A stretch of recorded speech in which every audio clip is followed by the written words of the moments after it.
Hello, I'm Isaac Hayes III, founder and CEO of Fanbase. Listen to what I'm about to tell you. The window to invest in Fanbase is closing. We've raised over $10.6 million of our $17 million goal. That means there's room for less than 6,370 people to invest in Fanbase for the average amount. The minimum to invest in Fanbase right now is $399. That makes you an owner in Fanbase today. Go to startengine.com/fanbase to invest. Why? Because current social apps have taken advantage of users for far too long, with content suppression, shadow banning, harmful racist content, and no real tools for monetization and equity. Fanbase has over 1.4 million users and counting, allowing anyone to reach all their following and monetize their content from day one. Social media is the new TV, and whoever owns the apps that distribute that content have the opportunity to own potential billion-dollar companies. While big platforms with uncertain futures are failing to serve their users, Fanbase is stepping up to fill the gap. Don't wait until it's too late. Invest now, invest for yourself and your future. Go to startengine.com/fanbase and own the next generation of social media.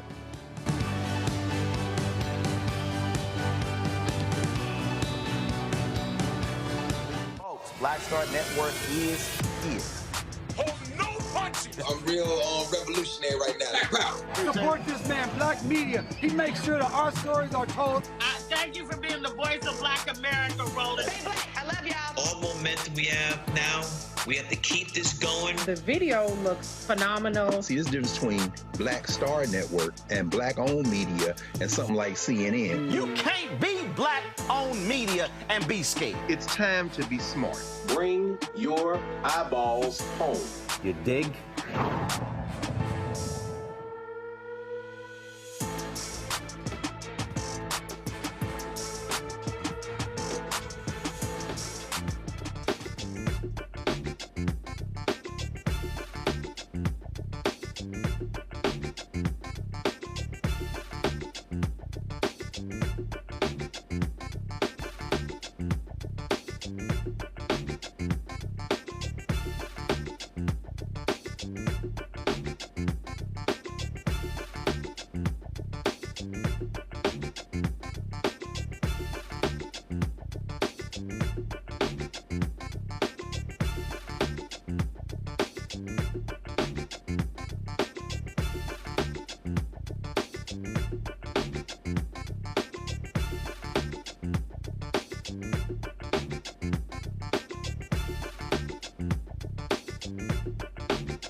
Today is Thursday, July 25th, 2025. Coming up on Roland Martin Unfiltered, streaming live on the Black Star Network.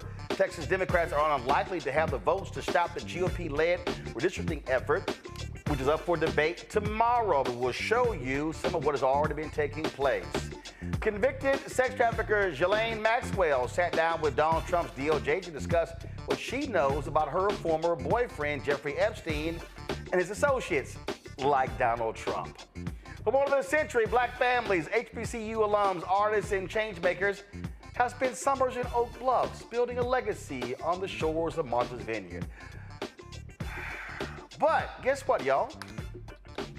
Polo, Ralph Lauren, they decided to come out with this new line of clothing to pay homage to Oak Bluffs.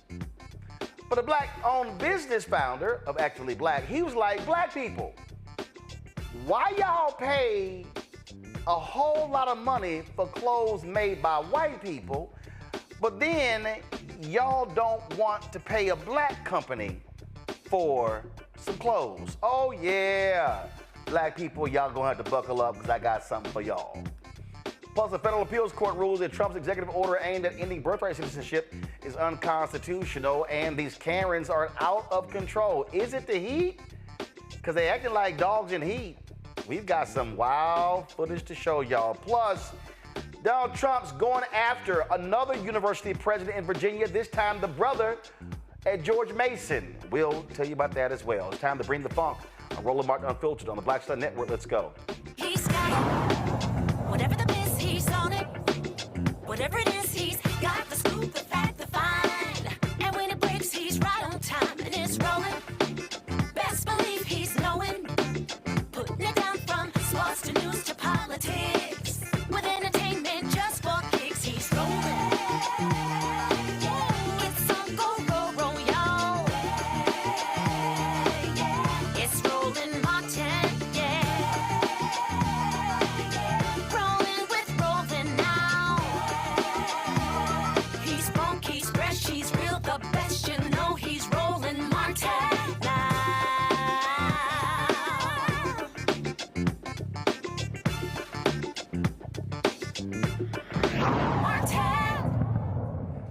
All right, folks, Texas Governor Greg Abbott has called a special session. Yeah, not about floods, not about property taxes, but to redraw the Texas congressional districts. Why? Because Donald Trump told him to, because Donald Trump is his daddy. They want to pick up anywhere from 4 to 5 seats for the next year's midterm because they're scared to death they're going to actually lose the House. Now, the reality is Texas has it's majority-proof Republican, they control it, all right? Bottom line is they got the votes. Democrats can't do anything about it, but they're going to do all they can. Now, Abbott is now lying. He claims it's about constitutional concerns. That's literally what he said. Now, State Senator Boris Miles, one of 2 black state senators in Texas, my alpha brother, he, of course, spoke about this, and he called it simply congressional redlining. The last wrap-up question, it's been asked multiple times, and as my colleague emotionally just said, we still don't know, you still have no idea to why we're doing this, with the exception of this letter coming from the DOJ. Is that correct? Well, I know the reason we are here today is because the governor put redistricting, congressional redistricting, on the call. On the call. And that's why we're here, correct? Because we got it on the call, and it came from this letter, resulted from this letter from the DOJ. That's the purpose, that's the reason we are laying out this resolution today. Okay. I think we're saying the same thing. I'm sorry? I think we're saying the same thing, Senator, as a result of this letter from the DOJ. Well, I can't speak for the governor, and I haven't talked to the governor. Okay. What I do know is that we have a duty to take up all the issues on the call, to consider all those issues, and to do that, if we're going to stick with the tradition of the Senate, then we would need to pass a resolution like this as step 1. Okay. And this is step 1. Senator, let me ask you a question. Do you have any idea, were you aware that on this letter from the DOJ that there are 4 congressional districts listed? I have read the letter. Were you aware that one of those districts is wholly in my district, Senate District 13? The second one is partly majority in my district, and the third has a slight part of that one in Senate District 13. Were you aware of that? I think you mentioned all that when we talked on the phone Saturday. Yeah. I want to know if the body knew. I'm trying to make sure they understand as well. So I'm going to repeat that. There are 4 districts that's mentioned here in this DOJ letter. 3 of them are partly or wholly in my district, Senate District 13. Do you think it's coincidental that Senate District 13, for which 3 of these districts are in, congressional districts in, and that I sit in, do you think it's coincidental that it is the only majority African-American district in the whole state of Texas? Again, I don't have any personal knowledge of any of the facts behind the DOJ letter. All I can tell you is that I have read it, and that I then read the response by the Attorney General's office to that letter, and that's really all I know. And I know, and all my colleagues know, that you're a thinking man. You're a very intelligent thinking man. And my question is simple. Do you just think it's a coincidence that 3 of these districts that are mentioned on this DOJ letter are in my district, the only African-American majority district in the state of Texas?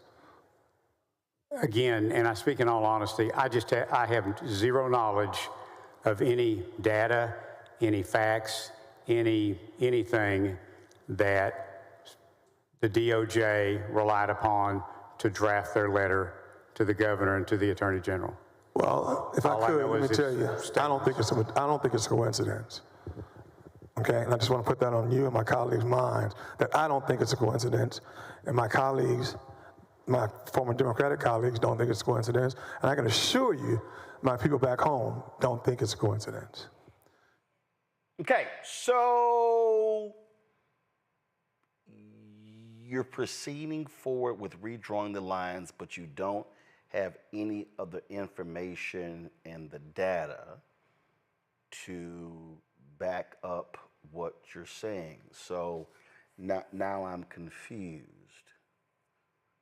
Are you that stupid? I mean, you saw Senator Miles say you're an intelligent man. No, they're not. They're doing the bidding of a white supremacist. Y'all, a blind person can see. You were specifically targeting the 3 African Americans who are in Congress from Texas. Well, the 3 Democratic African Americans, because you're cool with the help Wesley Hunt. But he don't have many black people in his district. So you're targeting Jasmine Crockett of Dallas, Mark Vesey of Arlington, Texas. You're targeting Al Green. I'm sorry, 4. You're targeting the seat that's vacant where the late Representative Sylvester Turner, the late Congresswoman Sheila Jackson Lee had that particular seat. And then you're targeting Sylvia Garcia. Now understand, y'all, Sylvia Garcia is the rep for the neighborhood where I grew up in, Clinton Park in Houston. So there's significant black and Latino population in that congressional district. So what justification does Abbott have? He doesn't. I mean, it's a naked partisan grab. I mean, they're trying to simply grab these seats and they want to shut down black and brown people. Now, we all know Trump, he hates Jasmine Crockett because she'd be lighting his ass up. So that's what he wants to do. And so these white nationalists, that's what they're doing. And so if that Republican had any integrity, honor, decency, morals, values, he would have said, this is a naked partisan attempt. And see, here's my whole deal. Just go ahead and say that. Just go ahead and say what it is. I don't have any respect for you. I have a little bit more respect for you if you just go ahead and just be honest about what the hell you're really trying to do. They don't want to see Black and Latino representation in Congress. They don't want to see it. Period. They don't want to see it. My panel, Dr. Noel Haynes, Georgetown University School of Foreign Service, out of Washington, D.C., Dr. Greg Carr, Department of Afro-American Studies, Howard University, out of D.C., and are we being joined? Okay, we'll be joined later by Robert Portillo, civil rights attorney, out of Atlanta. I mean, Greg, this is real clear. I mean, this ain't even a debate. We know what they're trying to do. And as I keep saying on this show, Democrats need to have the absolute courage to say, okay, do what y'all want to do in Texas. First of all, you're going to get sued. Okay, so you're going to get sued. Let's be real clear. They lost the Section 2 case in Louisiana. They lost the Section 2 case in Alabama. So even with this hard right Supreme Court, Section 2 hanging by a thread, they've lost that.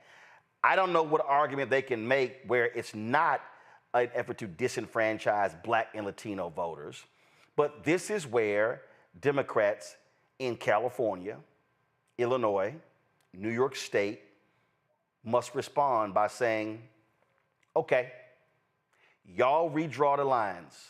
I'm telling you, we about to wipe Republican districts out in states we control. That's how you have to respond to these thugs. Roland,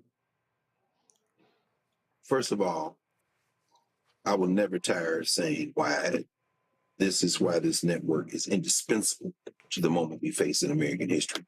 Because this is a conversation you won't see anywhere else. You might see some allusion to some of it. But what I'm about to say, I think wouldn't find the air anywhere else. And what you're saying certainly wouldn't. I share your sentiment in my heart. I share your sentiment in my mind. And I'm crystal clear, I think, to the fact that that is the nuclear option for the federal entity called United States of America. Not only am I not against it, I personally would love it. Gavin Newsom has begun to gesture that way, but he wants to be president of the United States. If and when that happens, when California, New York, and other states, Maryland, decide we're going to redraw the lines and erase any advantage you might think you have in the Confederacy, then that clears the way for the dissolution of the United States of America. It renders the federal apparatus greatly weakened, because the next step then becomes, what is our strategy for withholding tax dollars so that these starving these welfare states like Mississippi and Louisiana, where most of our people live, no longer receive federal money? I mean, you've blown it up. Now, on the other side, I think that's where our brother Senator Miles was going when he challenged the deeply cowardly Senator King there, who was holding his microphone like the toy, the protecting thing to kind of protect his courage, of which he has very little. He was laying the ground for exactly the legal challenge that you said. And when he said he has no prior knowledge, first of all, he was lying. But even if he wasn't, he's prevaricating, because what he's basically saying is, I wasn't in the room when they made this scheme up. Although I know damn well what they're trying to do, I'm answering very specifically the question you asked. But here's the thing, finally. And I'm sure you saw the Politico article that came out, I think it was yesterday, maybe the day before. There's a recent poll that came out of Texas. And when polled, 63% of the people polled in the state of Texas said Republicans are playing politics, that they've called a special session under the guise of dealing with relief from the floods, and now are using it for redistricting. And as a result, 53% of the likely voters said in that poll that the legislature was prioritizing redistricting over flood relief, and 62% of the voters said they were less likely to vote for a Republican, which brings me to what you just said at the end there. The only thing left that will prevent the nuclear option to blow up the federal apparatus would be now to do exactly what you said, invade those quote unquote red states, the red districts, those gerrymandered districts, and force those people into the crisis of courage that will extract enough of them out of their stupor to add with the organized voters who are always going to vote for the people we want in office, and destroy the redistricted districts, that would be the way to do it. The only other option is do what you said, and once you do that, there's no reverse button on the United States. At that point, it's over, brother. I think. Yeah, I mean, I'm just sitting here looking at these idiots. I mean, this is the actual letter that was sent to the governor and the attorney general from that absolute travesty of an individual who heads a civil rights division of the Department of Justice. So this is what that idiot says. This letter will serve as a formal notice by the Department of Justice to the state of Texas of serious concerns regarding the legality of 4 of Texas's congressional districts. As stated below, congressional districts 9, 18, 29, and 33 currently constitute unconstitutional coalition districts, and we urge the state of Texas to rectify these race-based considerations from these specific districts. Okay, now she's trying to now cite Allen versus Mulligan in her reasoning. And this is why this is hilarious to me. Okay, this is hilarious to me. And so, and what they're trying to do is, okay, they're trying to use a case in Galveston County where they eradicated the districts there, okay, that are still going through. So you'll see it says right here, Nola, it is well established that so-called coalition districts run afoul the Voting Rights Act. First of all, she forgot run afoul of the Voting Rights Act, so the idiot doesn't even know how to write. And then it lays out, it is the position of this department that several Texas congressional districts constitute unconstitutional racial gerrymanders under the logic and reasoning of Pettaway. Specifically, the record indicates that Texas 9 and 18 sort Houston voters along strict racial lines to create 2 coalition seats, while creating Texas 29 a majority Hispanic district. Additionally, Texas 33 is another racially based coalition district that resulted from a federal court order years ago, yet the Texas legislature drew Texas 33 on the same lines in the 2021 redistricting. Therefore, Texas 33 remains a coalition district.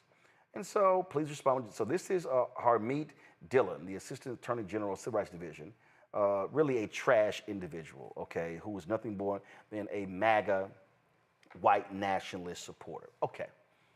So for everybody who's watching at home and listening, let me walk y'all through something. And we played this video of a news conference in a control room. Find that video when Jasmine Crockett was speaking in a news conference. I think we played it late last week or on Monday. So for people at home, I need you to understand something. Texas is 61% minority. So the population in Texas is 61% of the total population in Texas is Latino, Black, Asian American, Native American. White people in Texas constitute 39% of the state. The reason in the last 2 censuses Texas has received additional congressional districts is because of the population coming into Texas. Y'all do realize that more than 80, almost 90% of the population growth in Texas has been because of minorities, people of color. But what the white nationalists in the Texas, in the legislature, what they did, they said, oh, we're going to create white districts, white Republican districts. Now, here's what's real funny on this whole thing, Noah. And Beto O'Rourke has actually mentioned this whole thing. Beto has actually said, oh, y'all want to play with fire? Go right ahead, because y'all could be endangering some of your own people. Because the reality is, if you start taking blocks of black voters out of 18, Sheila Jackson Lee District, Sylvester Turner, that's the district of Craig Washington, of Mickey Leland, of Barbara Jordan. You start trying to move them some other place, oh, it's going to be some Republicans in trouble because of voting blocks. So that's the game they're also playing. And Republicans are even saying, Nola, I don't know if we want to do this because we might be jeopardizing ourselves. And what Harmeet is actually saying to the Republican white legislature, y'all drew these lines. Republicans have control of the legislature in Texas for 25 years now. Democrats had no authority over this here. So it's about to be FAFO if they ain't careful, Nola. Yeah, this entire situation, Greg, I'm still processing what you just said because it was so powerful. What you said, what you want in your heart, but then the reality of what would happen. I'm still kind of really processing that. That was really deep. But so I look at this two ways. So the very kind of the marching orders that Trump doles out, and then he sends his minions out, and then they do what King Trump tells them to do. And then they go out into the world and they say things like, oh, I really don't know. And they do all the gaslighting and, Dems will have these very passionate arguments. I know that they're filibustering, they're doing all these things. They're walking through the policies. They have all these elegant arguments, but that doesn't matter when they've all agreed and signed a pact, figuratively or realistically. Clearly they don't care about consequences. They really only care about fulfilling the wishes of one individual. And the thing for me, which is so interesting, to your point, Roland, about they about to FAFO, is why they still listen to Trump math. A part of this argument was so many Republicans are scared to push back because MAGA or, white voting Republicans won't vote for them and they won't be back in office. However, this action that they are taking could also shoot them in the foot or the feet, right? So I'm very kind of like trying to figure out why such the extreme loyalty? Why hold on to the Trump math when we've seen numerous times that MAGA doesn't necessarily guarantee a win in many instances? And specifically when we're talking about a minority majority in Texas, this move doesn't add up to me. So I'm just trying to figure it out. You have a better understanding of congressional districts and the math and all these things. I need you to help me understand the math because the math is not mathing. Well, but here's the deal. So, right, this is a Texas Tribune article right here, a nonprofit entity. It says Texas Republicans, including Governor Abbott, were reluctant to redraw the state's congressional maps. Then Trump got involved. Okay, so they're so stupid, and they're such weak, impotent wusses, punk asses, that Abbott did not have the intestinal fortitude or the cojones to tell Trump, hey, I'm the governor. We ain't doing this dumb shit. This is stupid. Look at this here. The majority of Texas's GOP congressional delegation was also wary of the idea, with many members concerned that Republican map drawers could miscalculate and spread their voters too thin, thus putting their jobs in jeopardy while trying to flip Democratic seats. 6 people involved in internal delegation discussions told the Texas Tribune. Look at this here. Trump called him, get it done, because that's what he wants to do. And the reality, Greg, is they don't know how to tell the thug no. But this is where I need our people to understand, and we make this point all the time, that we help them when we don't show up. We, and everybody listening, there are more eligible black voters in the state of Texas than any state in America. More than Mississippi, more than Maryland, more any place in America. But we help the Republicans when we don't show up. Now, some of y'all, and I saw this story, New York Times had this big story about how the Obama coalition is fracturing and all these different reasons, and it was like, oh, black people in Milwaukee are saying this is what we haven't gotten from the Democrats. Okay, and a lot of you Simple Simons out there, there you go, you never say anything critical about Democrats, lie. This is very simple and fundamental. This is extremely simple if I'm comparing the two, and that is who supports civil rights and who doesn't, who attacks DEI, who doesn't, who bundles contracts that freezes out black people, who doesn't. I mean, I can play this game all day long. I can literally sit here and walk through and make an argument as to if a generic Democrat is in office and a generic Republican, which one is more than likely going to side with issues that black people care about, is likely going to be the Democrat. Now, you judge every person based upon what their agenda is. But the point that people have to understand here, black people, is when we bitch and moan, tweet, post on Facebook, Snapchat, TikTok, Instagram, Twitter, fan base, every social media platform, Spills, Spoutable, Threads. We complain about stuff. And we complain about the brother being beaten by the sheriffs in Jacksonville. I would love to see the black turnout stats in the sheriff's race in Duval County. I don't care if he black MAGA. See, the issue we're facing here, Greg, is that we are being willing participants in our own demise by sitting elections out and allowing them to be in power. That's right. That's right.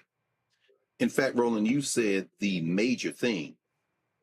That is the most important thing. Your home state, in many ways, certainly in the area of voting rights, other areas as well, but when it comes to constitutional law in the United States of America and voting rights, Texas is the, in many ways, and Al Green said that a couple of weeks ago when we came on the show, Texas is the kind of bellwether and also the kind of forecaster of what's about to happen to the rest of the country. Yep. It's interesting in that letter that you read from that the Department of Justice's strategy is based on Milligan. Because Allen versus Milligan is the Alabama case, as you talked about when you had Shamari Figures on before the election, when he came to the studio after election night, if you've been elected. That is the case, of course, as you reminded us, in Alabama, mirrored in some ways in Louisiana, where they used Section 2 of the Voting Rights Act and applied what they call Thornburg versus Gingell's three-pronged test to establish whether or not you assess after redistricting whether the plaintiff's got to prove that a minority group is sufficiently large and geographically compact to constitute a majority district in a reasonably configured way. Number two, the plaintiffs must show that the minority group is politically cohesive. And number three, the plaintiffs must show that under the totality of the circumstances, the political process is equally open to minority voters. Now, if they put that in that letter, and they did, you read it to us, then Roland, then Nola. The question is, how do you define minority? In the state of Texas, you just told us, Roland, the minority is the whites. Now, what they are doing is previewing in Texas what they are trying to fight in the country. They are about to be the minority. This is the genius of having to study Texas in particular. And your knowledge of Texas politics to the intimate level is just going to grow more valuable moment by moment as we turn our eyes to Texas to understand that what's going on there is a preview of what they're going to do everywhere else. Now, two other things very quickly. The first is Donald Trump is like Bibi Netanyahu. He will do anything not to be in jail. So he is only after anything that will preserve him. So of course they're nervous in Texas. Of course Abbott is nervous. Of course that Senator King fumbling with that microphone as Brother Miles put that fire on his ass very explicitly is very nervous. Why? Because they know there's only so much cracking and packing you can do before them people in your district. And finally, coming back around to where you started a second ago, Roland, the determining factor will be the majority people in Texas who are non-white. But here's the problem. And you framed it beautifully, brother. There's a book I'm reading called Meme Wars now, which talks about how disinformation, if Reese were, she could walk us through a chapter and verse, how disinformation and memes and all this social media stuff is designed to do one thing in this country politically and one thing only. That is to confuse the people who should now understand that demographically, they are not only on the verge of political power, they can destroy white supremacy. Certainly white nationalism in Texas. Our big fight now is to organize and run over these people like the sea. Sure, crack the district if you want. Watch this. All us gonna vote, which means whether any of you vote doesn't matter. And enough of y'all are pissed off. You got children dying from floods. You got nobody handling this. Enough of them gonna vote with us to destroy more districts than them hillbillies can ever gerrymander their way into controlling. Those are the factors at work. But you said the factor. When we vote, we win. The thing here, Nola, that, and why we keep hitting this, because now I'm about to expand it. Young voters. When Beto O'Rourke lost to Greg Abbott for the governor's race, 75% of voters 30 and under did not vote.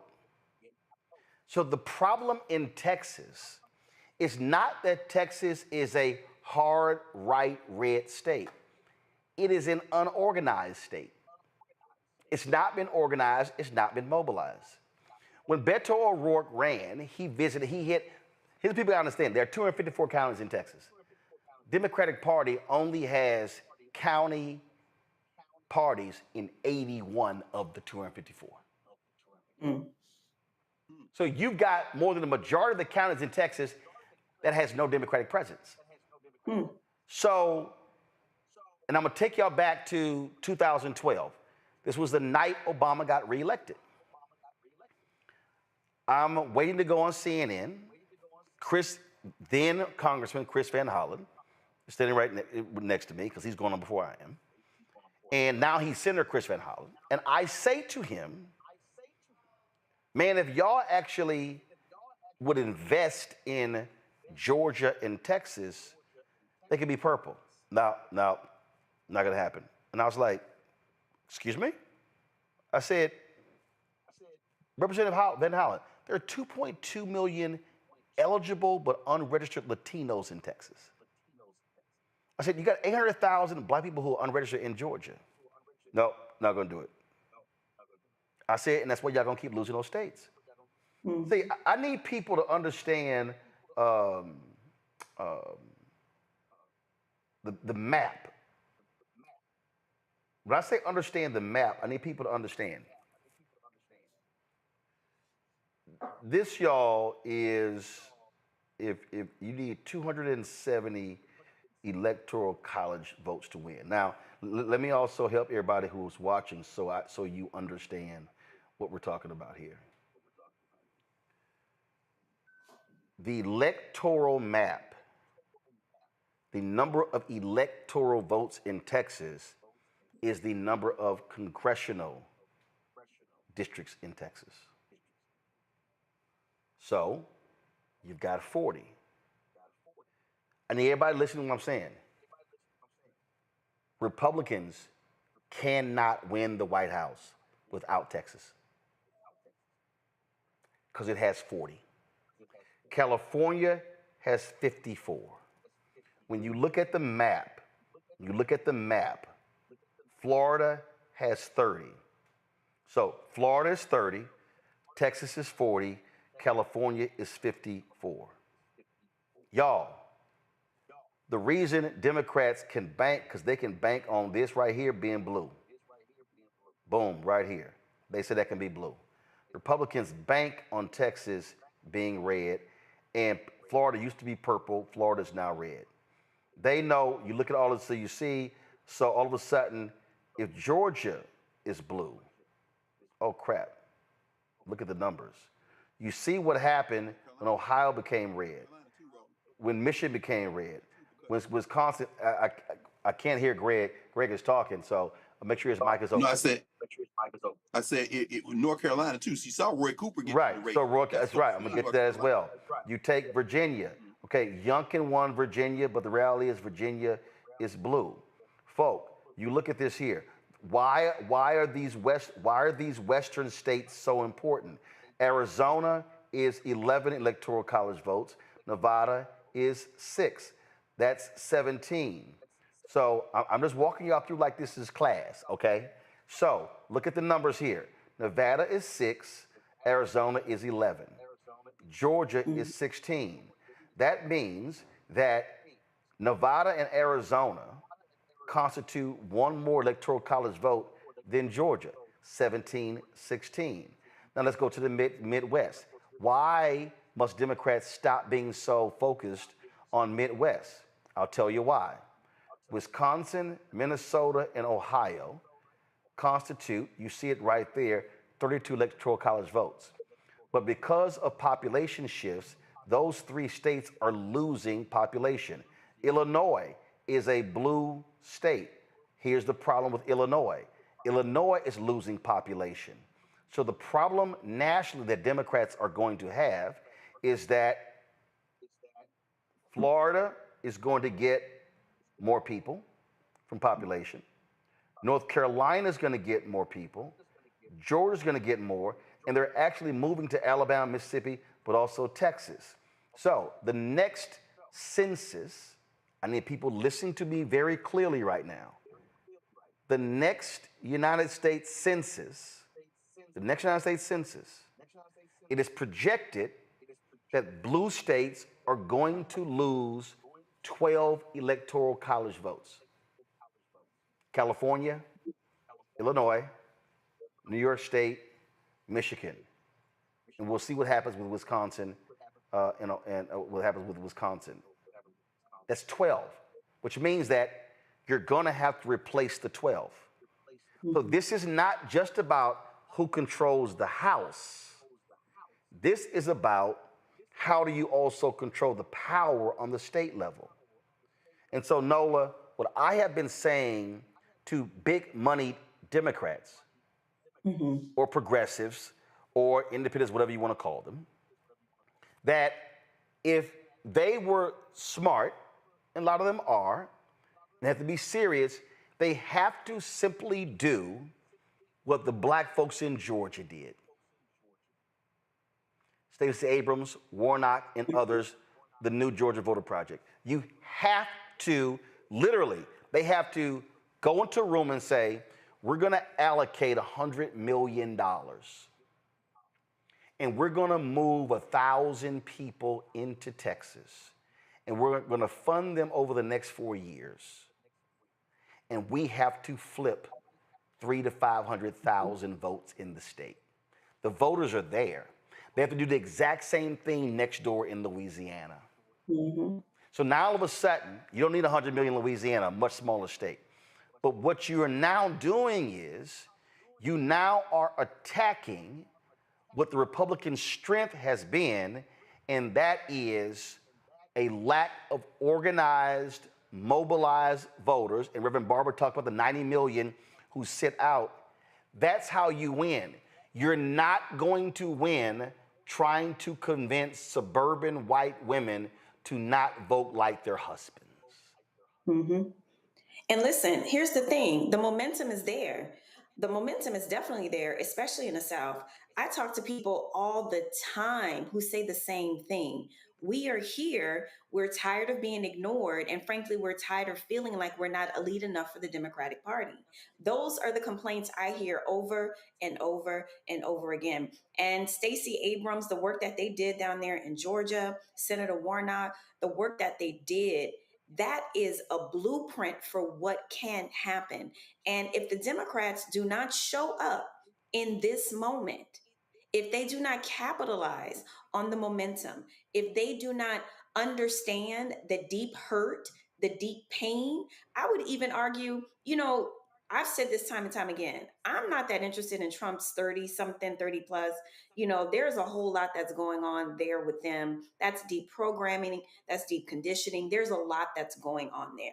But what I will say, for the folks who were looking for something different, who weren't necessarily MAGA and who voted for Trump just because they thought it would be something different from what was happening, they might be amenable, those folks who live in the South, to make a choice to vote for Democrats because they are hurting, they are suffering, and they also feel betrayed. But I absolutely agree 100%. The way that the party has thought for far too long that the South is lost, that it is a foregone conclusion, that is not correct. You have people who, it's the same argument that the Republicans made The last cycle and the cycle before that, especially the cycle before that, that people just want to be seen. Now, I don't know if that was just a favorable talking point, but I can tell you from my own experiences, from just talking to people all over the country, they want to be seen and they want to be engaged with. And I'll just say, one last thing. When I was canvassing in North Carolina, I saw it for myself. When you would knock on the door and just simply just spend time with the person. And I mean, beyond just knocking on the door and giving them some information really, really quickly and going on to the next door. I mean, spending time talking about policies, talking about local races, not just knocking on doors 5 minutes before an election. It can be done. The party just needs to have the appetite to do it, because to your point, we will lose valuable seats that we need, right? And where will you make those up? I don't know at what point the party decided that the South wasn't like us. I don't know when that was exactly decided. I mean, I know that it was, a series of things that happened, but that thinking needs to be reversed, and it needs to be reversed now, because people are genuinely hurting. They are genuinely scared, not knowing what's going to happen. And states where there are military bases, states where there are DOD presence, there are people who not only have you taken, their funding for lunch away, Head Start and all that, and thinking that maybe the military might be an option. With this Secretary of Defense, with this president, people are also rethinking that option. So you have to go there and give these people options and spend time with them. So the South is not lost. So let me show people this here. And again, and I need people, Robert Patillo joins us right now, and I'm taking the amount of time I am on this because I need everybody watching and listening to understand that what we're literally talking about right now is the future of the country. So this is the Texas county map. I told you there are 254 counties. So I'm gonna zoom this in, okay? So the most populous county in Texas is right here, Harris. You see it right here, okay? So you go Harris, you go up, Dallas County, you see Tarrant County right next to it. Tarrant County is the last major county in Texas that Republicans can control. Because if we go to the Hill Country, and we go where Austin is, okay? Right there, Travis, that's a blue county, okay? Travis is blue, Dallas County is blue, Harris County is blue. These are your major counties. And you got Bexar County, which is where San Antonio is. But look at that county that's right next to Harris. That's called Fort Bend, all right? A lot of black folks, and say I need people listening because I think we make a mistake. A story came out talking about Atlanta, no longer than Mecca. No. People don't understand. Black people are not just living in Atlanta, they're living in metro Atlanta. Black people have changed the counties around Fulton County. Y'all need to pay attention. I need everybody listening to what I'm saying, okay? So, black people are changing Fort Bend County, okay? Harris County, you got Fort Bend right next to it, all right? Now here, this was a New York Times story, and this New York Times story was done, this was October 23rd, 2022. Now y'all know I don't forget nothing. I want y'all to see this here.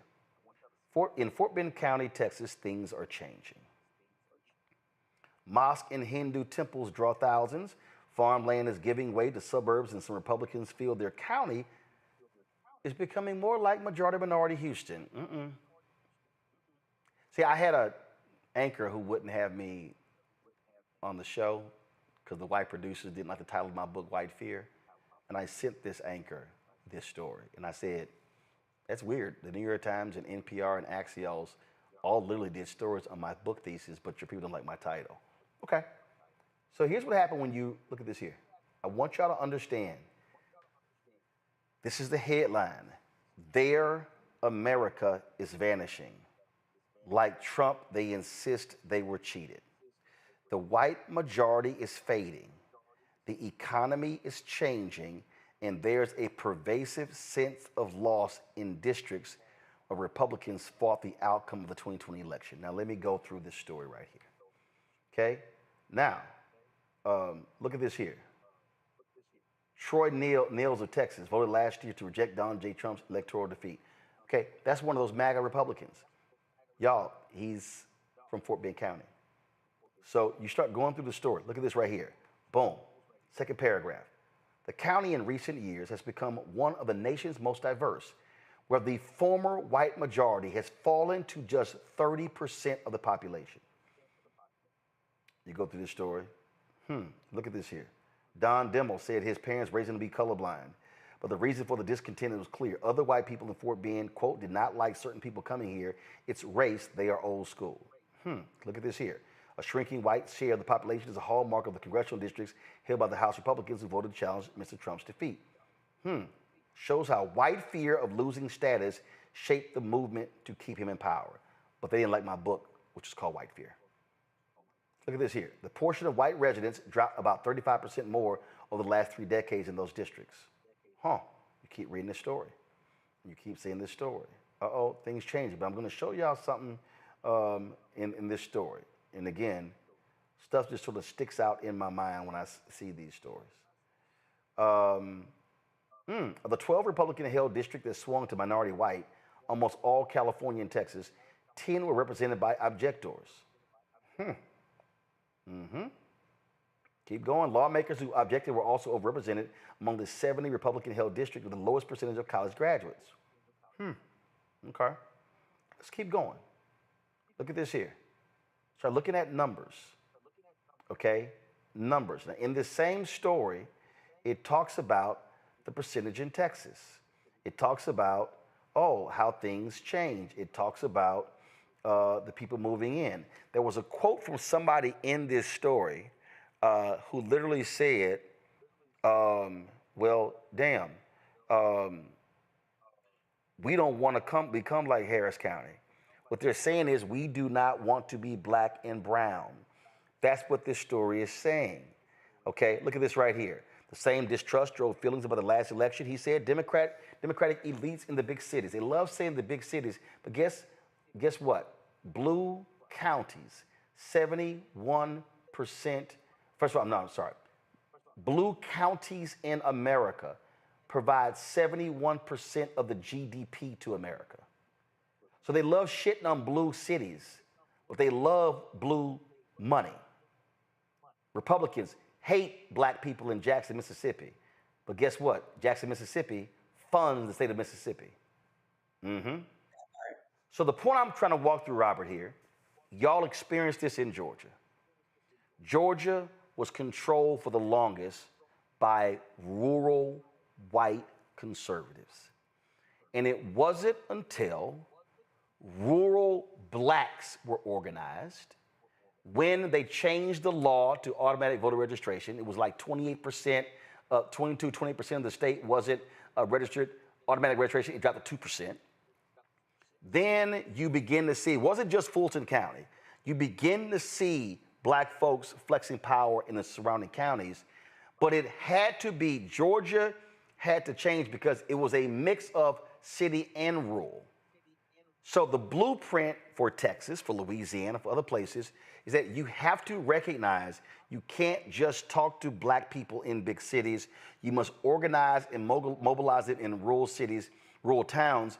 But also, most important, Robert, that is, we have to go to black people. Listen, Obama won North Carolina by 14,100 votes because black people in those rural towns, they actually voted. We have to get our people to understand the moment we sit out a single election, we're literally writing our own obituary. You're absolutely correct. And a big thing that I think people have to realize is that the thing that changed in Georgia is that we started campaigning on local issues in local areas. You can't run the same campaign in Brunswick, Georgia, that you're going to run in the Bronx or Brooklyn or in Georgetown in Washington, D.C. You can't be down in Lowndes County talking about San Francisco talking points. And what we end up with in national campaigns is this silencing of voices that are outside the orthodoxy of what the consultant class tells us we're supposed to be talking about. So in the last election cycle, we were down in Georgia talking to young black men, just kind of hanging out, trying to motivate them to vote. But there was nothing in the national party platform that they felt talked directly to them. And of course, you can dig down into things and find points of that, which we did.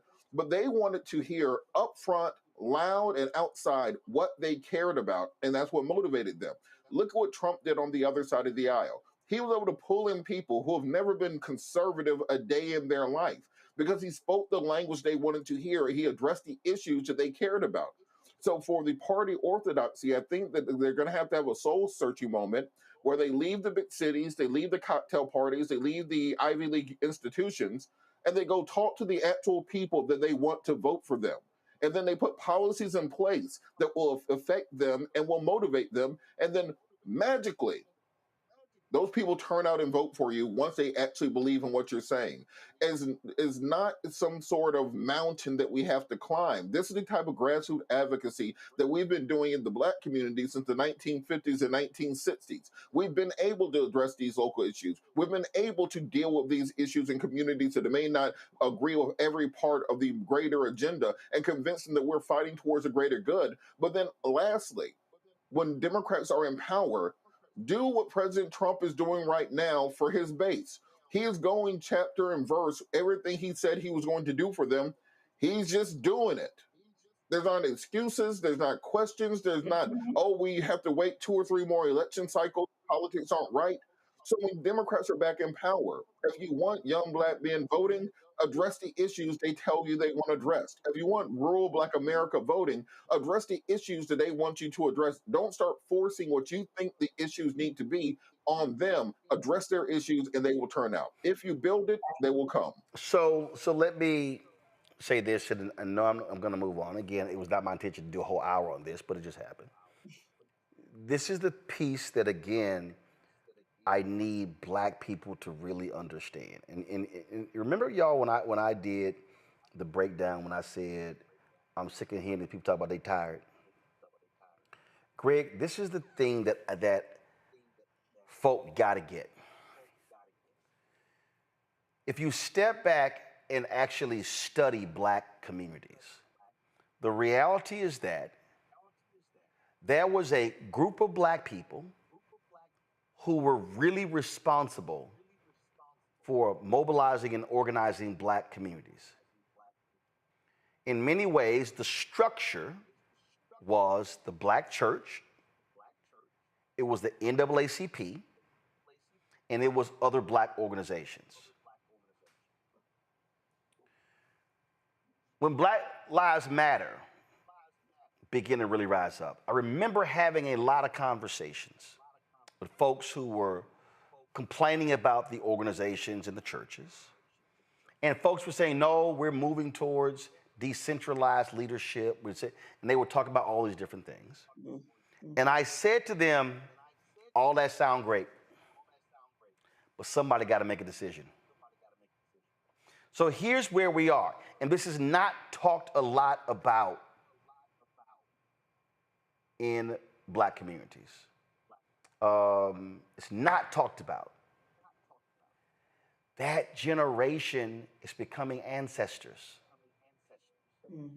So the problem is you had an infrastructure that was 365 that, to Robert's point, Greg, they worked the city council election, the school board election, the county commissioner's election, the DA's race, judicial races, state rep, state senate, gubernatorial, House, U.S. Senate, president. And what is happening is a younger generation has said, oh, we don't need to do that stuff because we've got social media. But here's the problem. You don't control the algorithm. Exactly. So when you are having town halls, community meetings, precinct blocks, precinct captains, going door to door, doing those things, you are literally touching your people. You don't know if you're talking to a real black person or a bot on social media. And so when we talk about, because in the last 5 elections, we've seen a drop in black turnout. So what I need all of us to understand is, and again, I'm using my parents as an example. My dad turned 78 in April. My mom turned 78 in November. They worked the polls, they worked elections, they ran phone banks. They did all that stuff when they were in their late 20s and 30s. So you're talking about 50 years of community activism that has to be replaced. And that is a major reason why our communities, Robert is right, Nola's right, not just Democratic policies, but our communities are not organized and mobilized because the infrastructure, the people leading it, are passing away and retiring, and they're not being replaced by the next generation. It's true, Roland. It's absolutely true. And it can be reversed. You know, brothers, and I knew you were going to evoke your parents who you went and poll work with and watched them poll work as a child, as a young man. Texas, man, I keep coming back to Texas. You know, the tale of two doctors, both of whom went to Meharry. Lawrence Nixon, y'all know the Supreme Court case, the voting rights case out of Texas, Nixon versus Herndon, and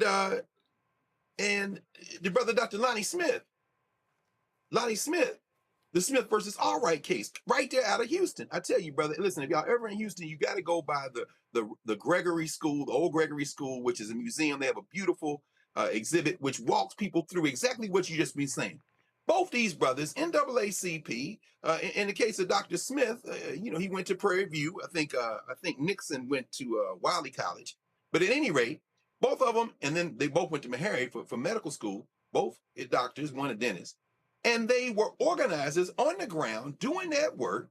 And this is at a period, the NAACP and black folk in Texas have been at war with the white boys in the Texas Democratic Party for 20 years. Yes. It took 20 years. That was in the courts. But when you organize, you can break their backs. Now, I come forward to 2025.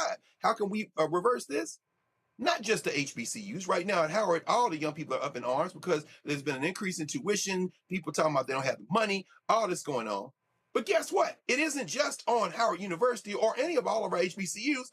How about all the historically black high schools and elementary schools and middle schools, and for that matter, all the community organizations that can organize and educate our young people to reconnect, not to the broad tradition, as you say, but to the very local tradition. Finally, Robert, brother, I thought about you this afternoon when the news came down that Glorilla's family called and said somebody broke in her house, and then people from Forsyth County, the police went out there, found weed, and arrested Glorilla. And the whole point is this.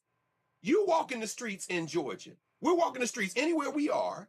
In the D.C. suburbs, you can walk across the street and go to the dispensary and show your ID and get whatever you want, weed, gummies. In Georgia, they got Glorilla locked up because she in Forsyth County. And I'm looking on social media, and young people say, what the hell is she doing in Forsyth County? That ain't the point. Them young brothers you hanging out with, Robert, before you get into a philosophical debate and talking about voting rights and the concept, he said, man, don't y'all want to decriminalize weed? Don't you want to be able to walk in this? Yeah, well, then you need to get your ass out there and register to vote. You can turn Texas blue tomorrow if you listen to those young people and talk to them. And I'm wondering if finally the arrest of Glorilla today might have more of an effect on what happens in Georgia in the next electoral cycle if we're smart enough to meet the people when they are than any other thing I can think of immediately to get those young voters. But I thought about you, man, because I said Robert would know how to make use of this.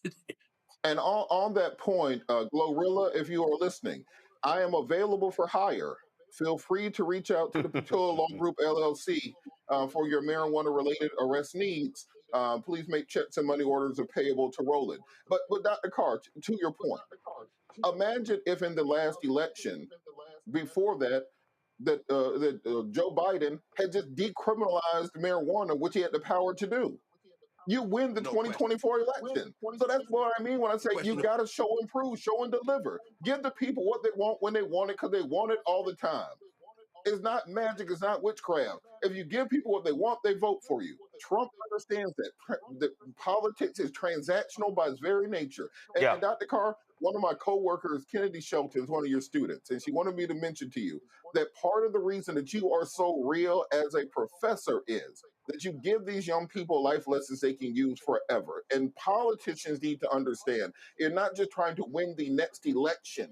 You're trying to win the hearts and minds of a generation. We're going to have a generation of MAGAs. We need a generation of activists. I gotta go to a break, but folks, the next conversation, it's gonna be really unsettling for a whole lot of black people. And when we come back, we're gonna talk about why do black people bitch and moan to a black-owned business about the cost of a shirt, pants, or a pair of shoes, but they will willingly spend 2, 3, 4, 5 times as much money on something made by white people, and no money ever comes back to the black community. Yes, some of y'all gonna have a real problem with my conversation next. Support Roland Martin Unfiltered. Join our Bring the Funk fan club. Of course, you want to contribute. Do so by Cash App. Utilize the Stripe QR code. Checks and money orders. Make it payable to P.O. Box 5. Make it payable to Roland Martin Unfiltered. P.O. Box 57196, Washington, D.C. 2003 7-0196. PayPal is R Martin Unfiltered. Venmo RM Unfiltered. Zelle Roland at RolandSMartin.com. Roland at RolandMartinUnfiltered.com. We'll be right back. This week on The Other Side of Change. Zohran Mamdani, the New York City mayoral race, and this progressive wave that has sent such a shockwave through all of New York City and really the rest of the country. Jamal Bowman is going to help us understand what this mayoral election means and how we make sure that it translates across the nation. Can you imagine national Democrats like identifying themselves as having flavor or riz or swag? Like, absolutely not, right? So hopefully the city does what it can in November to help resurrect this dying party and honestly just resurrect our democracy. Only on The Other Side of Change on the Black Star Network. On the next A Balanced Life with me, Dr. Jackie, we're talking about leveling up, or to put it another way, living your very best life. How to take a bold step forward that'll rock your world. Leveling up is different for everybody. You know, I think we fall into this trap, which often gets us stuck because we're looking at someone else's level up journey, what leveling up means to them. For some, it might be a business venture. For some, it might be a relationship situation, but it's different for everybody. It's all a part of A Balanced Life. That's next on Black Star Network. Hello, I'm Marissa Mitchell, a news anchor at Fox 5 DC. Hey, what's up? It's Sammy Roman, and you are watching Roland Martin Unfiltered.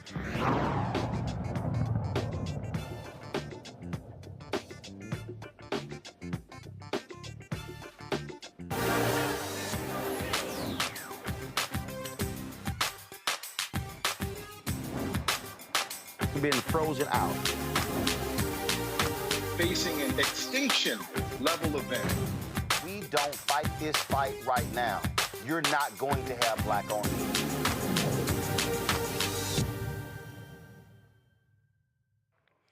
Okay, this segment is called Where's Our Money? And normally in this segment, we're talking about where's our money when it comes to businesses, advertising agencies, things along those lines. And the base of this is, so the Cincinnati Black Agenda, when they had a boycott in Cincinnati, I spoke there years ago, and they gave me this shirt. So on the back it says Cincinnati Black Agenda. So this was, at least 10 years ago. And it says, where's our money? Okay? So we're always demanding that. So when I challenge y'all on saying, Costco, y'all support DEI, but how many black-owned products are actually carried in Costco? Old black folks got in their feelings. Oh, man, we can't be boycotting Costco. I didn't even mention boycott. I literally just said, can we ask the question and answer it, how many black-owned companies have products carried in Costco? Now, check this out. We as black people, we are the most brand conscious people than anybody else. Lord, we love us some brands. We love us Nike. We love talking about, we see in these commercials, Versace, Polo, Ralph Lauren. I mean, we can name all of them. So the other day, Ralph Lauren rolls out this big announcement that they are celebrating black folks going to Martha's Vineyard, Oak Bluffs, the Inkwell. And they came out with a line of clothing that celebrates this. Now, we know about that history. One of the brother who's the designer at Ralph Lauren, he's a Morehouse graduate, and people are like, oh yeah, look at that. They're celebrating our culture. And they came out with a line of clothing, Morehouse Spelman, vintage clothing from back in the day. Stop right there. So you see it, stop, now go down. I wish I wanted to speak the tennis rackets. So people are like, oh, look at that.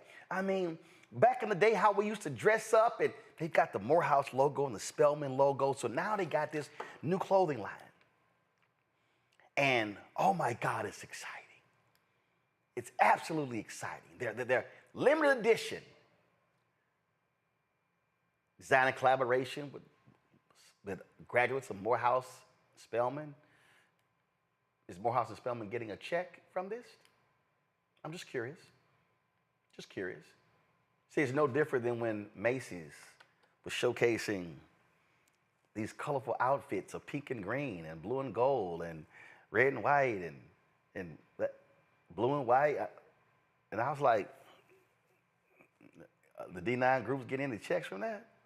Or we just buying clothes from Macy's because the sister who was over that unit is a D9 member. And see, y'all see what I'm talking about. So check this out. Ralph Lauren ain't cheap. Ralph Lauren charging a whole lot for that. And y'all know we'll sit here and we'll spend $300,000, $400,000, $600,000, $700,000, $800,000.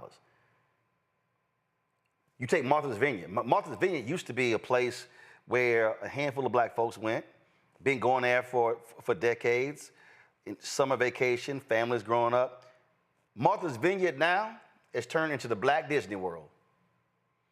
It's so many Negro events at Martha's Vineyard. And first, let me be clear, y'all ain't gonna never see me, because I ain't trying to see nobody I know when I go on vacation. I ain't trying to have no list. We ain't house. I've been invited by so many people, it ain't happening. So stop asking me. But the reason I'm wearing this shirt, where's our money, is that's literally what black-owned companies are saying. So this is my next guest, Lanny Spence, CEO, founder of Actively Black. So he posted a video today, and I saw it, and I said, yo, get him on the show. I ran into him at the airport in Houston a couple months ago, and this is what he said. He said they announced a partnership with black farmers where they would source the cotton. Oh, I need y'all to listen to me. They were going to source the cotton from black farmers for their products, which would mean Actively Black, black-owned, black farmers all throughout the supply chain, black people getting paid. And they got hundreds to thousands of emails and social media. Why does this shirt cost $60? Why does it cost this? But we ain't even gonna ask twice. Well, in fact, we ain't even gonna ask Ralph Lauren, how much is that sweater? We gonna say, ring it up. Lenny joins us right now. Bruh, when I saw the video, I said, because I think back to I'm Gonna Get You Sucker, Chris Rock. How much for an order of ribs? Isaac Hayes gives them, can I get one? We walk into black stores. Hey, partner, how much is this here? We ain't never asked Walmart that. Walmart say, It's a scanner right there. Put that QR code underneath it, and whatever that number shows, that much that shirt is. But we want the hookup. We want the lower price. But then we turn around and complain about lack of our black businesses. So I felt you 100% when you dropped that video, bro. I appreciate it. I appreciate it. I mean, it's something that, you know, I wasn't just speaking for myself. I wasn't just speaking for Actively Black. I was speaking for so many black business owners that deal with this, you know, constantly, where it seems as though our people don't value us the way that we value other people's goods. And, you know, it's problematic. You know what I mean? It's like, you know, I talked about the Ralph Lauren collection and gave props, you know, to those HBCU alum that are over there that created that collection. The collection is beautiful. I don't have no problem with them or the collection. But to your point, they have a shirt that's $128. And so I was just really confused as to how we get so much pushback and criticism for our shirt that's $60, asking why it costs so much. And when you look at the data, McKinsey released a report last year that showed that Black America spends $30 billion annually on apparel and shoes. That's every year we're spending $30 billion. And it was showing that the trend is actually growing. So by 2032, I think it's going to double. And it made me think, we don't have a single Black-owned apparel brand that's worth $1 billion. But we collectively are spending $30 billion a year on apparel. And, you know, we've taken the stance with Actively Black from the beginning that we were not asking for a seat at the table. We're building our own table. But we need our people to collectively build that table with us. You know what I mean? And when I think about what we've done from day one in the community, we launched on Black Friday 2020. On Giving Tuesday, we were donating. So less than a week of our brand being in existence, we were already donating back into the Black community. And Come on. And so, you know, if we're circulating our dollars back into the Black community, then buying from us is really supporting us. You know what I mean? When we spend this money with everybody else, it don't come back to us. When they give, hold on. I want to put a pause there because I need people to really understand what we're talking about. Yep. What you're talking about is, because again, I like being real specific. You're talking about Black graphic designers, Black printing company, Black transportation company, Black caterer. When I talk about set done by Black folks, initial lighting system, Black, green screen, Black, control room, Black. I can go through the whole deal. So that means you're supporting a Black-owned company that's in turn supporting Black-owned companies, that's in turn employing Black people, that's feeding Black families. That's providing families to go. See, that's actually what it does. So when the sister who was the makeup artist at TV One comes to me when the show got canceled, Roland, got to thank you. She's like, why? She said, well, because working on your show allowed me to buy my first house. That's the sister who later does the makeup for Supreme Court Justice Ketanji Brown Jackson. So when Ketanji Brown Jackson was in vogue, she was made up by Sharon. And so people saw that, well, man, who did her makeup? Called Sharon. So she's now gotten deals but that was all because she got hired on my show. Yeah. That's the whole point. And so what you're saying, what I'm saying is Ralph Lauren giving back that quickly? Who are they hiring? See, we celebrate one or two Black people. Oh man, they designed us of Ralph Lauren. Yeah, but is Ralph Lauren, and nothing against Ralph Lauren, but is Ralph Lauren reinvesting in Black communities like Actively Black? Right. And I'll say this. I said it in the video. Ralph Lauren committed to $2 million to 12 HBCUs over a span of 5 years. It's on their website right now. You can go see it. And I said, now, when you do the math, Boom. $2 million divided by 12 schools is $166,000. And then when you divide that over a 5-year period, it's $33,000 per school per year, right?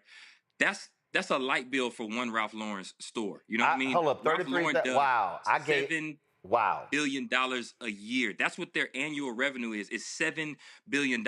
So in reality, if you calculate the prices that they're selling that apparel at, when black people went and bought that first HBCU collection that they released, that's the money that they just gave back to y'all in $33,000 per school. That's really what that was. They're not actually, there's no sacrifice. There's nothing coming out of what they profit to actually give back to our communities. And that's the point that I was trying to make is Actively Black in 2023, we did $5 million in revenue and we donated $500,000. That's 10% of our entire revenue. So if you compare it to Ralph Lauren does $7 billion, they give away $700 million.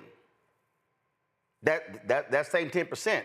See, that's what the equivalent would be, $700 million. Boom. But they're giving away $2 million over the span of 5 years. Last year, I think we did $3.8 million last year, and I gave away $250,000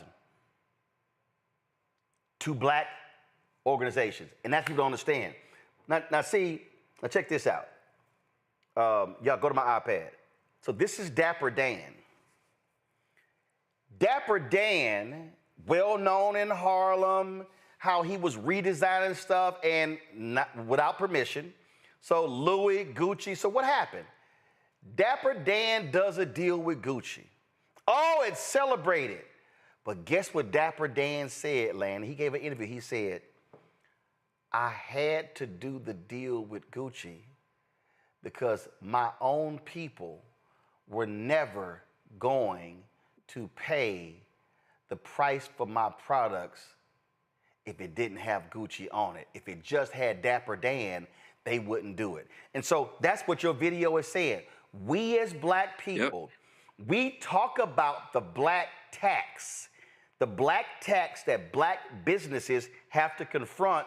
When we as black people, we apply the same black tax to our own businesses. Yep.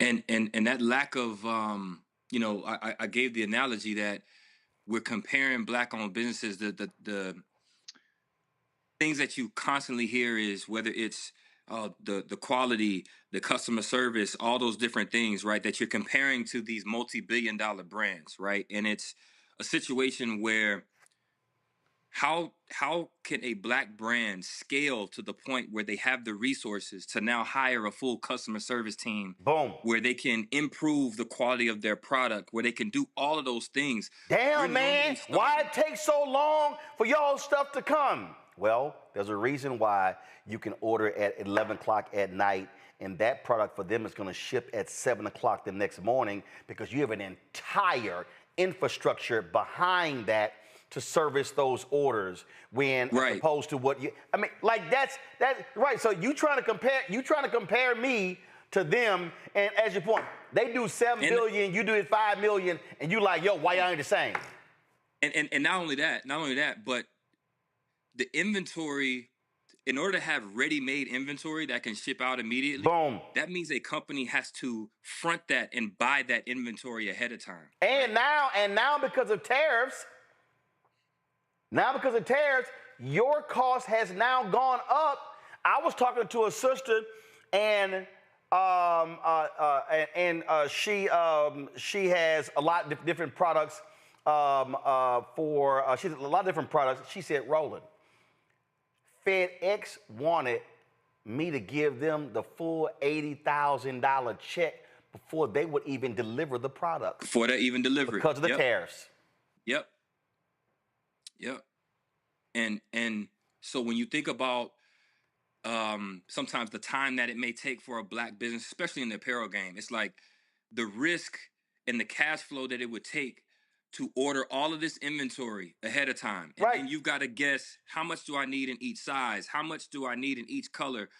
So what we do to try to for a solution is we put it up for pre-order to let everybody who wants to order what you want in the size that you want. Now, if it's pre-order, that means that product doesn't start getting made until after we collect the orders. Boom. Then you have the issues of, well, what's taking so long? Why is it taking so? I get mine from Nike or I get mine from whoever really fast, and it's like, okay, do you not understand that we do not have the capital resources to invest and take that risk of buying $1 million worth of inventory up front to sit there and be ready to ship to you immediately? You know what I mean? And another thing that I've tried to educate our audience on is Black business owners receive less than 1% of all venture capital investment. I want to make sure people understand that. And hold up. Black businesses receive less than 1% of all venture capital, but venture capital is based upon the pension funds of public workers, and a significant number of them are Black. Correct. So whereas our white counterparts are able to go start a business and with an investment of multiple $1 million, or they can go to friends and family, and there's several stories of founders who have been able to gather up a couple $1 million from friends and family to start their businesses. What I'm trying to get our people to understand is these brands that you're comparing us to are the skyscrapers that you can already see. They are the shiny buildings that you can already see. But when you see how a skyscraper is built, when they first start constructing a skyscraper, they dig 160 feet down in the ground, and that's where they start building the foundation from. And it takes a while before you even break ground. And then it takes a while before that thing is finished. And then you can see the shiny building that comes with that. What happens is most Black-owned brands is we're building from under the ground. Yep. We're building from below zero. Yep. And we don't get the grace and the support for us to last long enough to even break the surface. You know what I mean? And so that's what we're asking for. So I'm not asking you to accept subpar service or subpar product. I'm not asking you for that. We're asking for the grace to understand that we need that time to grow into what has become of these other brands. Nike's 55 years old. Ralph Lauren, I'm sure, is at 75 years old. These are brands that have been around for decades. Now, if you go back to the time when those brands were started, do you think that there were any Black entrepreneurs that were getting the business loans that they were getting? I've read Shoe Dog at least 5 times. That's the memoir by Phil Knight about the beginnings of Nike. Phil Knight was able to get 8 different bank loans to bankroll the start of Nike because they were not profitable, and he needed another loan to last, and then another loan to last. How many Black business owners do you think would be able to acquire that type of capital to last for years without being profitable, but you're still supported so you can grow to then become Nike? You know what I'm saying? Mm-hmm. So what we're saying is we need that grace while we're in these building stages that maybe it don't look pretty all the time. There's growing pains that we got to go through. Yeah. But if you don't stick with us during this time, we can't ever get to being what these other brands have become. And when you think about the buying power, the collective buying power of the Black community, we don't have to wait for reparations for this to happen. We're already spending the money. So why not spend it with brands that are actually for us and by us and are circulating those dollars back into our community? That's all we asking. Here's a perfect example.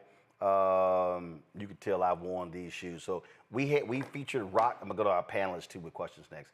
We featured Rock Deep Global on this show, and I have worn these black and gold shoes. They make all around the country. Man, folks, stop, man, those are fire. I mean, I've gotten more compliments on these shoes than any pair of black and gold Nikes I have.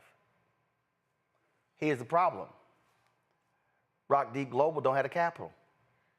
The problem is, I talked to the brother. He said, man, in the athletic shoe game, you got to have so many SKUs. You got to have so many colors. You got to have so many sizes. And guess what? I just sat here and I pulled up, I was Googling something, and boom, somebody drops a video. It's Rock Deep Global. Are they stealing from customers? And so it happens all the time. And so what happens is, a black-owned company like yours, you now got to deal with folk. Are you stealing? Man, what's taking so long? All this sort of stuff along those lines. And yeah, we will sit here and tear our black-owned business down It's different if someone is offering a customer service critique. But what we are seeing, and what happens is when we're talking about how we will actively spend crazy amounts of money with white companies, and man, we good. But to your point, we'll go, man, I ain't spending $60 on that shirt. Man, I've got some Nike shirts. I'm going through Dick's Sporting Goods, and I'm like, that shirt's $72? Right. And those pants are $84? And on top of that, Roland, the other thing that people need to understand is the economies of scale, right? So because Nike is doing, I think Nike does $50 billion in revenue. So the amount of product that they move, everybody can understand you get a discount for bulk buying, right? When they're getting their product from their manufacturing, they're getting it at low prices. So they're actually overcharging us based on what they're actually able to get their product for. For Black-owned brands, we're not moving that type of volume. So that means it actually costs us more to make the same product. You know what I mean? And so our profit margins are much, much thinner. Yep. So when we're pricing at what we're pricing it at, it's because in order for us to provide a quality product, in order for us to pay Black people a livable wage, in order for us to then give back to our community and make a profit, how do you expect us to be able to do that if we don't price our product at a place where we can make that profit? Because here's the issue we're facing with Actively Black. The brand has been growing at such a fast rate that we have been behind in keeping up with demand, right? If we charged what we really should charge for our product, we would have more profit margin that we could reinvest into ordering more inventory so we can meet that demand. But if we have to be slim on our margins, where's that buffer that we can then go buy more inventory to meet the demand? We're having to recycle our profits right back into inventory. You know what I'm saying? And so, some of it is some of it's education. Some of it is our audience needs to understand what happens in the supply chain, what it costs to actually do the business. And there's a lot of them that don't know. But even if you don't, what my message is that we should value ourselves more than what anybody else is doing. And when you think about even some of those high-end luxury brands, a study just came out not too long ago. It said 75% of luxury spending is being made by middle class and low class on the socioeconomic scale. 75%. 75%. That means we spending the money with everybody else. We're just not spending it with us. And when you actually peel back them layers, half of that Italian leather is actually coming from Africa. You see something that's made in Paris, made in France. Guess what? France don't have no gold mines. I see. That gold comes from Africa. If you could see Greg Carr right now, he about to explode through the screen. The gold comes from Africa. The diamonds coming from Africa. The leather's coming from Africa. So what you're overpaying for, thinking that this is aspirational to be like somebody else, is actually coming from you. It's actually coming from us. They steal the culture, repackage it, and sell it back to us, and we're willing to pay a premium to feel better about ourselves because we're wearing somebody else's stuff. But you don't know the whole time you are the sauce and the seasoning that they selling. This is on the Actively Black website. I'm going to go to my panelists next. It says right here, 100% organic, black-grown cotton, premium cotton, made in America, sustainable, from the seed to the stitch, dirt to the shirt. You see right here, and again, premium cotton made from cotton grown by Black farmers. Folk, that means they are supporting Black farmers. We keep talking about losing Black land, support our Black farmers when they get their federal money. So when you buy Actively Black product, you are sitting here also supporting the Black farmers. Let's go to our panelists. Let's go to, I'll start with you, Nola. I've really been wanting to talk about this since the news dropped about the Oak Bluffs Ralph Lauren line for a lot of reasons. And thank you so much for everything that you said and all the love and attention that you put into your clothes. I think is very special. I think it's definitely needed, and I definitely understand all the growing pains. I understand supply chain problems, all the things. My 2 points are, and there's a question in there.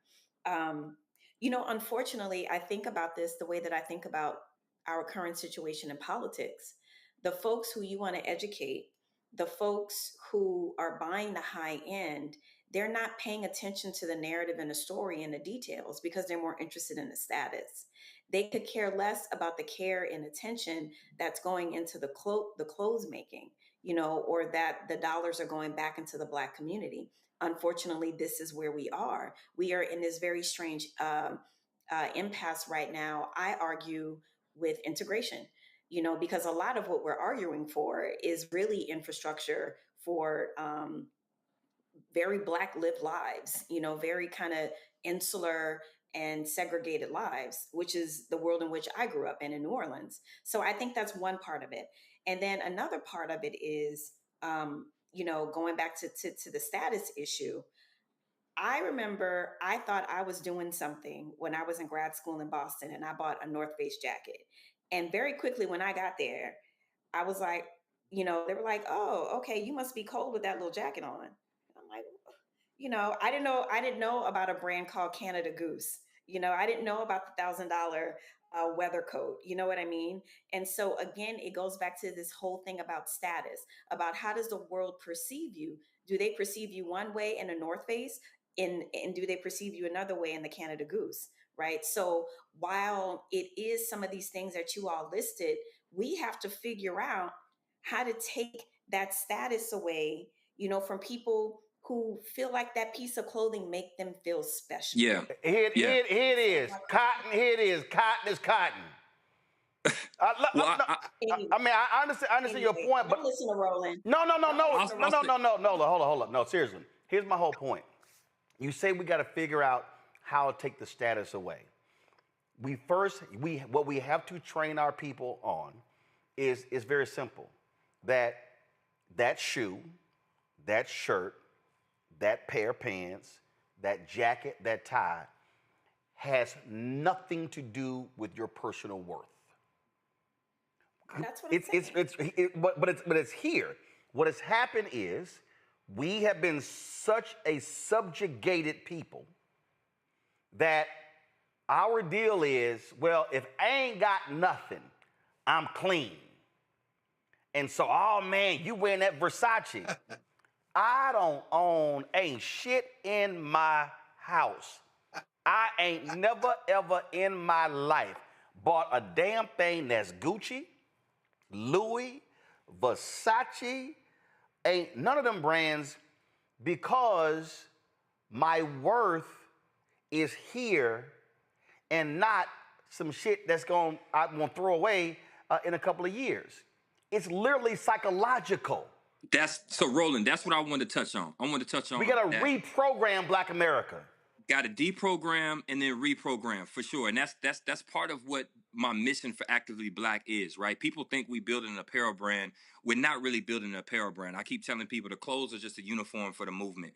And what I mean by that is, like, our tagline for Actively Black is there's greatness in our DNA, right? And that's been the tagline from day one. And the reason why is because I believe the centuries of oppression, the centuries of being told that we're less than, not as smart as, all those things, subconsciously that has seeped into the subconscious of some of our people where we actually believe that. Even if we don't admit it, some of us actually believe that. So the aspirational marketing that often happens with some of these brands leads us to believe that, man, if I can afford that Gucci, if I can afford that Louis, if I can wear that, that makes me somebody now, right? And what I'm trying to deprogram and reprogram our people to understand is, like, the greatness in our DNA is actually the only thing that the oppressors have not been able to extract from us, right? They've been able to steal our bodies. They've been able to steal our gold, our diamonds. They've been able to steal our freedom.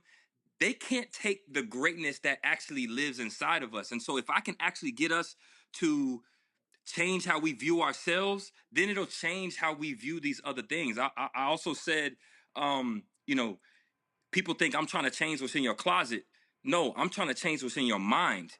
Because if you start understanding that we are the prize, if you start understanding that everything that becomes cool to Black culture becomes cool to the rest of the world, then you understand that we are the blueprint. So you're chasing somebody else's status symbol, thinking that it's elevating you, when the truth is they're just stealing the sauce from what you already have naturally. So I'm trying to get us to see,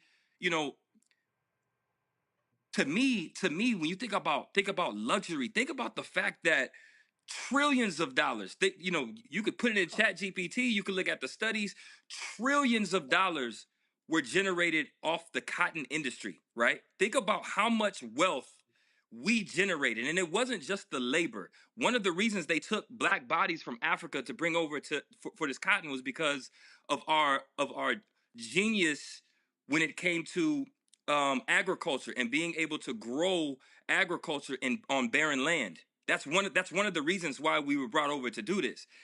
The American economy was built off of cotton. The entire American economy. It wasn't just the South.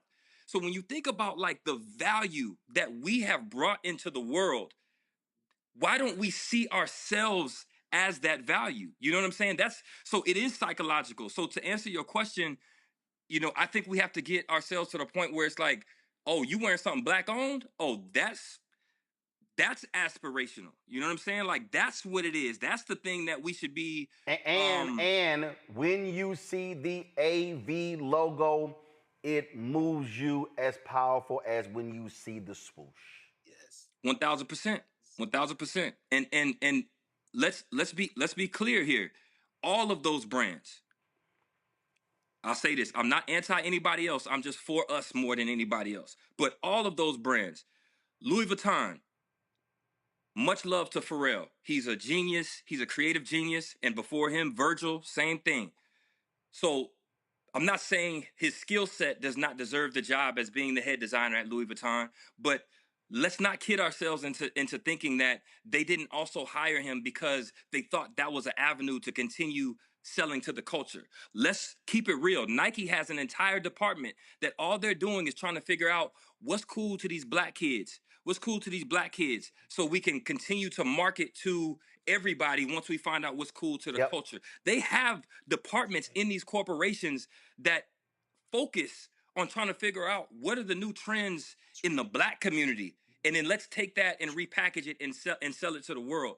We are the blueprint. And I'm just trying to get us to see that. You know what I'm saying? Like we can build our own Louis Vuitton. If that's the only thing that I would say to Pharrell, to Virgil, rest in peace, to any of them. It was the one thing I was so disappointed in with Kanye West before he became what he became was, bro, you don't need none of them. You don't need their validation. You didn't need Adidas. Anything. We got this. You know what I'm saying? And who's going to be the one to stand up and say, I'm going to do this for us, with us, for us. And if it's got to be me, then I'll take that role. Robert, you're on mute.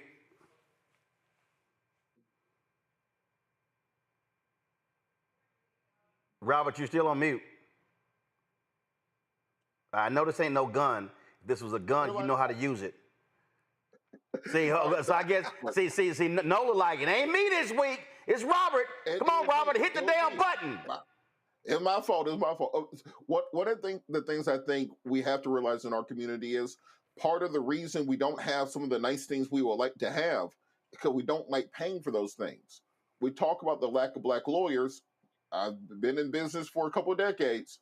Trying to get our community to pay us the same price that they pay other communities, nigh impossible. And the same because we want to give Black people a black tax. We tax Black people, but we don't tax white people. And that's the point that I was going to make, that the same people that they son get in trouble, you give them a nice discount to get them out of jail. They're going through a divorce and you help them through that. You help them through their child support issue they got to go through. Then finally they get into a car accident with a truck and the case is worth $250,000 and they can't get to a white lawyer fast enough. They still owe you money. and they will bust their neck and fall down the stairs just to get to someone else to give them more money because they will believe the commercial on the radio that tells them they will get more money with somebody else.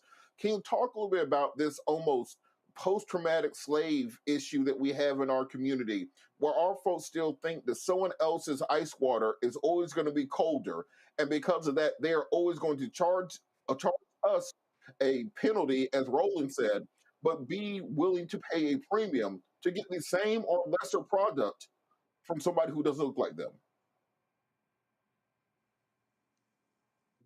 Roland, you want to take that first, or you want me to? No, you want me to take you go ahead. You go ahead, because I'm going to start cussing. You go ahead. Yeah, I think it's just that inferiority complex that we have subconsciously accepted. You know what I mean? I come from a world of basketball. I used to be a basketball player. I signed with the Sacramento Kings in 2009 before a career-ending injury ended my basketball career. You'll see a lot of athletes who will trust a white financial advisor over a black financial advisor because they believe that they know more or they can help them more. You know what I mean? It happens across the board, and yeah, I think unfortunately it's a psychological thing that our people have just not been able to conquer, and I think that's one of the last barriers to actually getting us to get past all these things that have held us back.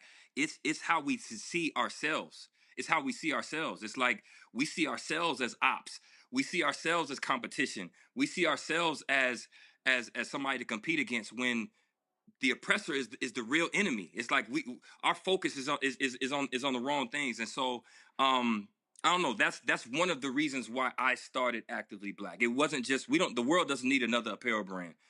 This was more so something that I was hoping would change the minds of our people. And, you know, we're giving a lot of attention to those who don't understand. I also want to give props to the tribe, to the supporters, to those who have allowed Actively Black to be one of the fastest growing athleisure brands in America because they understand what they're supporting. And when I see those comments and I get that reaction when they're like, man, I poke my chest out a little more when I'm wearing my Actively Black. When I see somebody else wearing Actively Black and we give each other that head nod, acknowledging each other that we part of the tribe, like that made me feel good. That's what we're trying to spread. That's what we're trying to build. And so I think it's just going to continue to take more of us building this way and changing the minds of our people.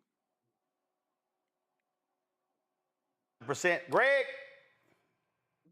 Roland. Thank you, brother. Thank you. Thank you, Brother Lanny. I am one of your informal brand ambassadors, brother. Every time a bag like this show up at my house, can you see that, brother? Can you see that? I can't see it, but I see that. Is that bag black and gold? Yes, it is. I can no tell. question. I see it. Listen, man, long before I knew that you and my sister Gussie and brother-in-law Randy were down, this time I was in Houston, I've been supporting you, brother. That hat you got, I got the X joint when you did the launch. I got the Wakanda joint when you did that. I got 4 of your bags. I love these bags, include this joint right here. This is my everyday bag right here. Damn, Greg got books and bags. One of my favorites. Come on. Greg got books and bags. Bag joint right here. Oh, I ain't finished because I had a question. This is my everyday. I bring this little sporty joint, the leather black joint. I wear this one too because I don't want to wear them out. Your bags, first of all, high quality. I'm about 30 years past the body to be able to model the stuff like you got them models on the website. Y'all wear, but he got some models on the website. I sat on the shore of Galveston Bay on Juneteenth, the day of the drop, ordered the cotton-made hoodie, ordered the black logo hoodie you got on, ordered the t-shirt, and I'm happy to say they haven't come yet because I know you got swamped. If they show up before I leave for Egypt next week, I'm taking them to the Nile Valley. But this is where I want to go with this. I don't wear the American flag, brother. I do not. But on the same day I ordered the Actively Black cotton drop on Juneteenth, I had the Juneteenth hoodie on in a hotel before I went over to order to Bay. And and I went down to the Trump parade on July 4th with this joint on, especially because you partnered with the brother who made the flag, Boston Ben, and got the Juneteenth on. I was on that. I'm coming to the question, brother. But before I do, I saw one of my students at Howard with this hoodie on, with my man Cecil Williams out of South Carolina. When I said this, I said, I knew this brother's a partnership. Now, you got the Cecil Williams. If y'all don't know who Cecil Williams is, look him up. Shout out to my girl, Kat Adams, who's on faculty at Claflin, who took me to meet Mr. Williams last year. But here's the thing, brother. And I say this with all due respect. You didn't say this, but I'm going to say it. I got colleagues at Morehouse and Spelman. I refuse to. I wear HBCU stuff all the time. I'll be damned. You won't catch me dead in nothing Ralph Duran has. And at Howard, I got former students who work at Jordan Brand and Nike who tried to get me involved in promotional when Jordan and them, God bless Michael Jordan, God bless him, but it's so much Jordan stuff on Howard. And I told them kids, they are not buying, they're selling. They're going to use your swag. And when they sell, they gave us these bags for free, Dr. Carr. And then, no, that's the advertising. That stuff's going to be on the website, just like they did with Morehouse and Spelman when they first dropped this stuff. But here's where I'm going with it, brother. Here's where I'm going with it. When I read in the New York Times a year ago, just about a year ago, that you had partnered with the Nigerians, brother, to do the Nigerian Olympic team. And when you rock this joint right here, what I want to hear from you, and I'm saying this, I want the origin story behind how you got the Nigerians to let you outfit the Nigerian Olympic team, because my partner, who is an investor, by the way, she part of your tribe, some of my best friends in the world who are Nigerians, including one of my very dear friends who is in Killeen, Texas, who is Nigerian, got her sons the tracksuits. My partner got the tracksuit. How did you hook up with the Nigerians? Because you are a true Pan-Africanist, and I want all you people talking about descendants of slaves, I want y'all to understand, this is how we win. How did you get the Nigerians on the Olympic contract, brother? And just let you know, I'm your brand ambassador, brother. I'm constantly rocking for you, brother. Actively Black. I really appreciate you being part of the tribe. I really, really, from the bottom of my heart, Actively Black cannot exist without people like you, with your consistent and constant support. So thank you so much for the support. But when it comes to Nigeria, so I'm from Houston, Texas, born and raised. I played college basketball at the University of Houston. And when I was there, there's a track athlete named Sean Adigan. Hold on, what high school you went to? Hightower High School, mostly Texas. Boy gone. That ain't he got to get a Jack Yates line, Roland. You got to get a Jack Yates line. My head coach was Greg Wise. Greg Wise is is the head coach over at Jack Yates. So shout out the co-founder of Actively Black, the black woman behind Actively Black, Bianca Winslow. Her father is Ricky Winslow, who's a Jack Yates legend. Hey, why? So, all right, okay, you get a reprieve. Go ahead. All right, appreciate you. And so, Sheon Adigan, she ran track at the University of Houston while I was playing basketball. She is Black history herself. She's the only African to compete in both the Summer and Winter Olympic Games. But heading into the last Olympic Games, Team Nigeria didn't have a brand sponsor. What's her name? What's her name? Sheon Adigan. It's spelled like Sean or no. I know her. S-E-U-N. I know her. Yeah. I know her. Go ahead. And so we became friends while we were at the University of Houston. So fast forward, she knew what we were doing with Actively Black, and she asked if Actively Black could outfit Team Nigeria. They were looking for a brand deal, and I said yes, even though I had no idea what I was doing, because what's bigger than the Olympics, right? But also because it gave us an opportunity to show that what I'm building with Actively Black is not just for Black America. To me, what I'm trying to do is unite the diaspora, because, when you see this logo, it's obviously Pan-African inspired, but when you look at the green that represents the natural wealth, the natural resources, the natural talent that we have as a people, when you look at the red that represents, the blood, the DNA that runs through all of us, and you lean those together, that's where the elevation comes. So that's what this logo actually means.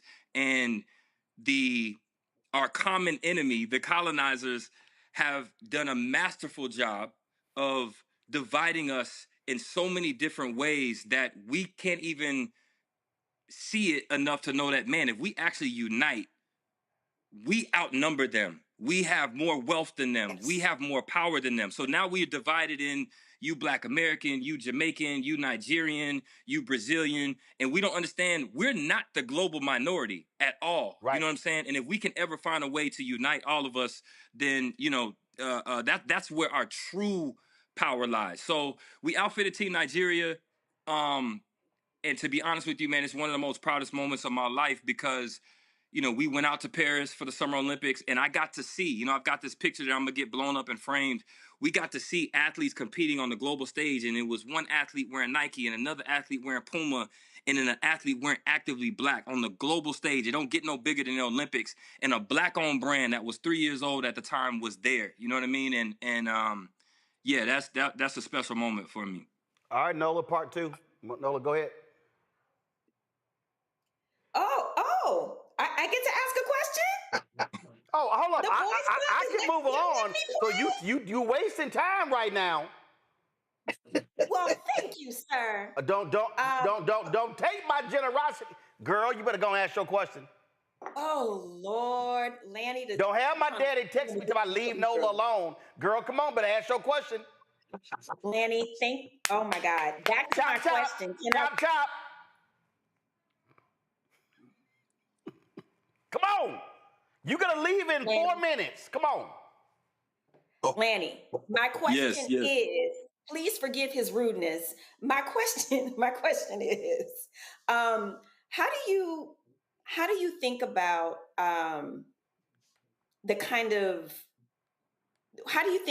like everything is a vibe is what I'm trying to get at. Everything is a vibe. Everything is, you know, energy. Everything is a vibe. And as we were having this conversation about trying to kind of reprogram people to understand what we do, what we produce is beautiful, and it is the standard. What is your approach when you think about marketing, when you think about social media? Like, what sorts of things does your team think about? Like, what's your approach there? Yeah, I think authenticity is the foundation that we built this brand on. So anything we do has to be real. It has to be authentic. You know, even going back to the Nigeria question, we had half of those uniforms and outfits.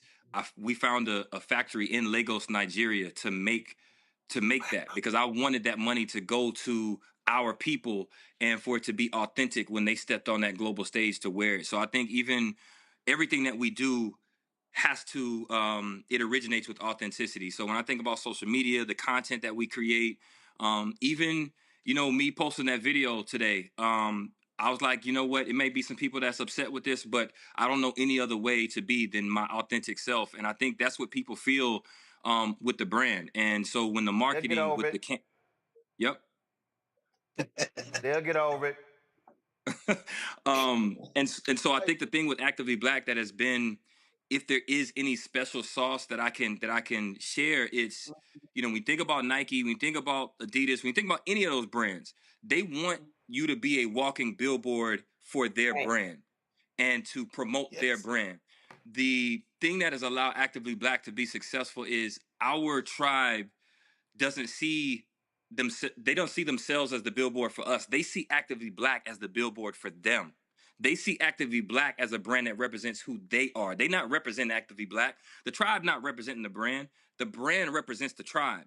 And so when you can create something that people see themselves in, when you can create something where people feel represented, they feel seen, they feel heard, they feel loved, that creates lifetime customers, but it also creates this community that we're building. And so that's the mentality I take into anything that we do with the brand, is remaining authentic to who we are and the mission and the purpose. And the point that I think people need to understand is that literally what Lanny just described, that's what makes people stand outside of a Foot Locker overnight to get the new pair of Jordans. I mean, so this is not hard. I did an interview today with Forbes Black, and I kept saying it.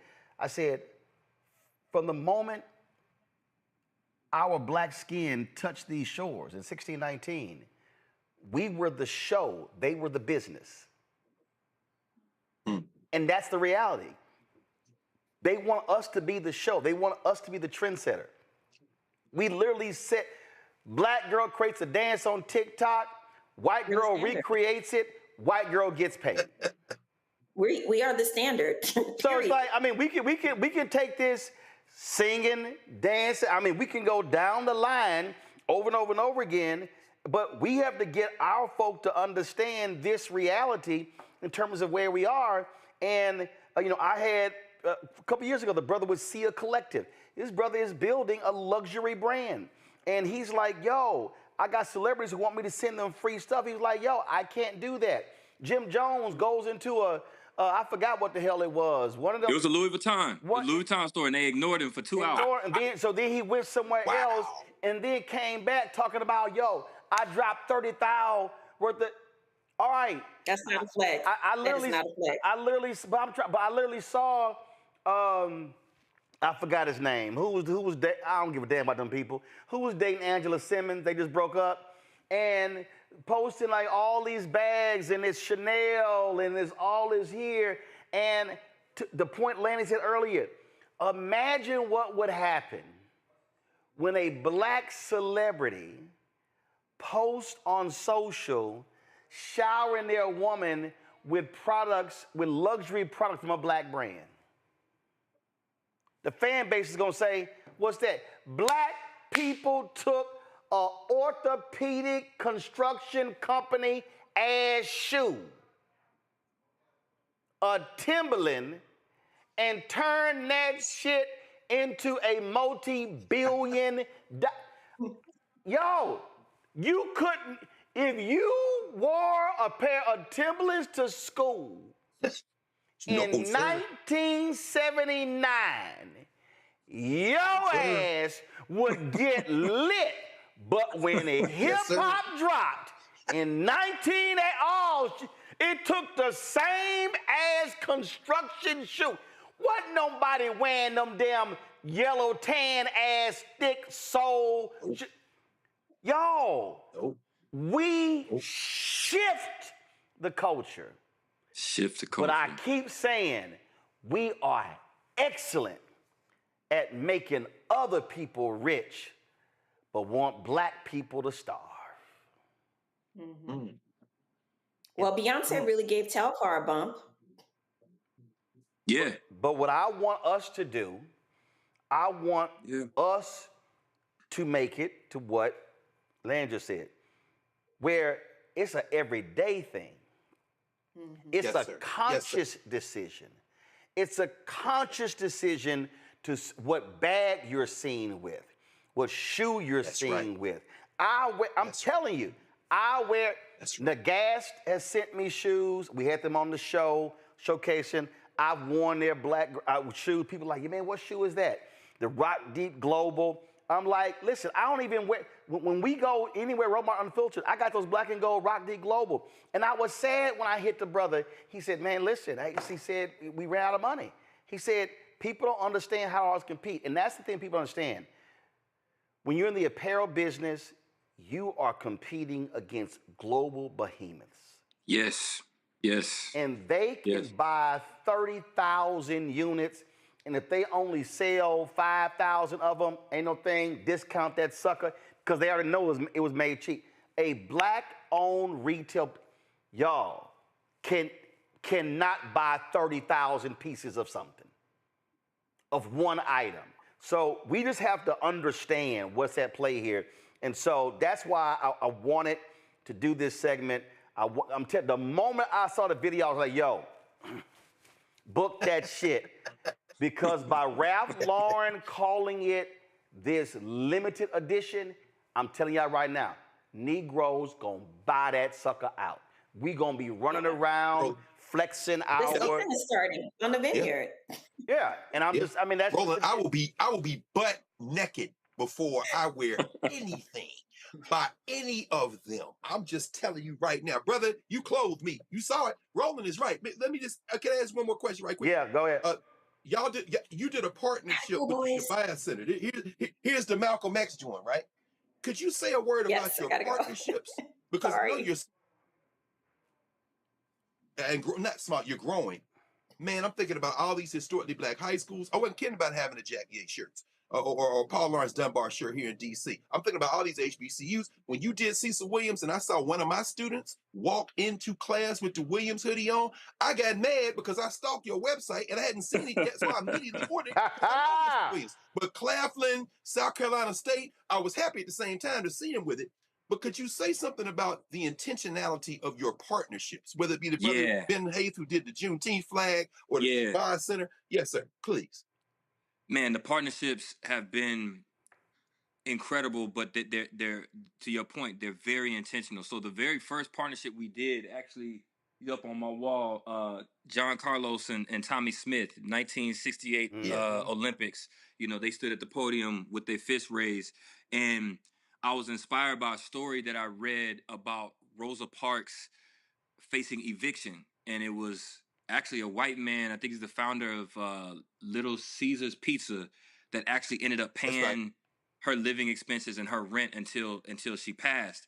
And it pissed me off. It pissed me off that somebody who did what she did and to you know, as part of the civil rights movement, that she would be elderly, and all the people who made money off the civil rights movement, she was facing eviction. That really, really bothered my spirit. And so I started to look to see, are there any other figures like that that are still living that I could possibly help out? And so contacted John Carlos, and I was like, man, if you would give us permission to use your likeness to create a collection, we will make sure that there is a revenue share for any of that product that's sold, so I can pay you, so that I can help you financially. And he agreed to do it, and that was the first partnership that we did.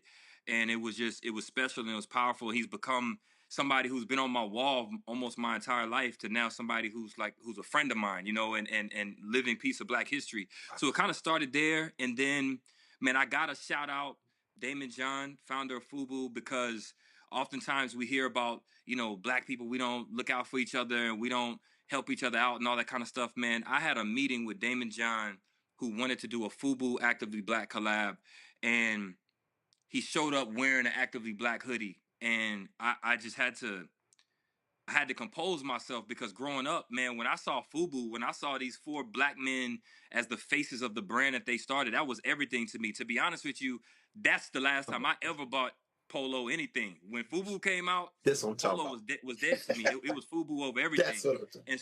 And so we were in the meeting, and he asked me what else I was working on, and I said, man, I was really inspired by the movie Black Panther. That really kind of was part of my inspiration for starting Actively Black. I showed him the sketches of what I thought a Black Panther Actively Black collab would look like. And this man, Damon John, in the middle of the meeting, he called the head of licensing for Marvel and Disney, and he said, y'all need to see what I just saw. Damn. Take your time, brother. High quality. That's why I rock this hat. That's why I hate getting emotional about telling the story, man. But tell us. Come on, brother. Come on, tell it. Man, he picked up the phone and made that phone call, and 2 days later, I was in a meeting pitching the head of Marvel at Disney. Man, I'm sorry, y'all. It's all right. No, go ahead. No. Take your time.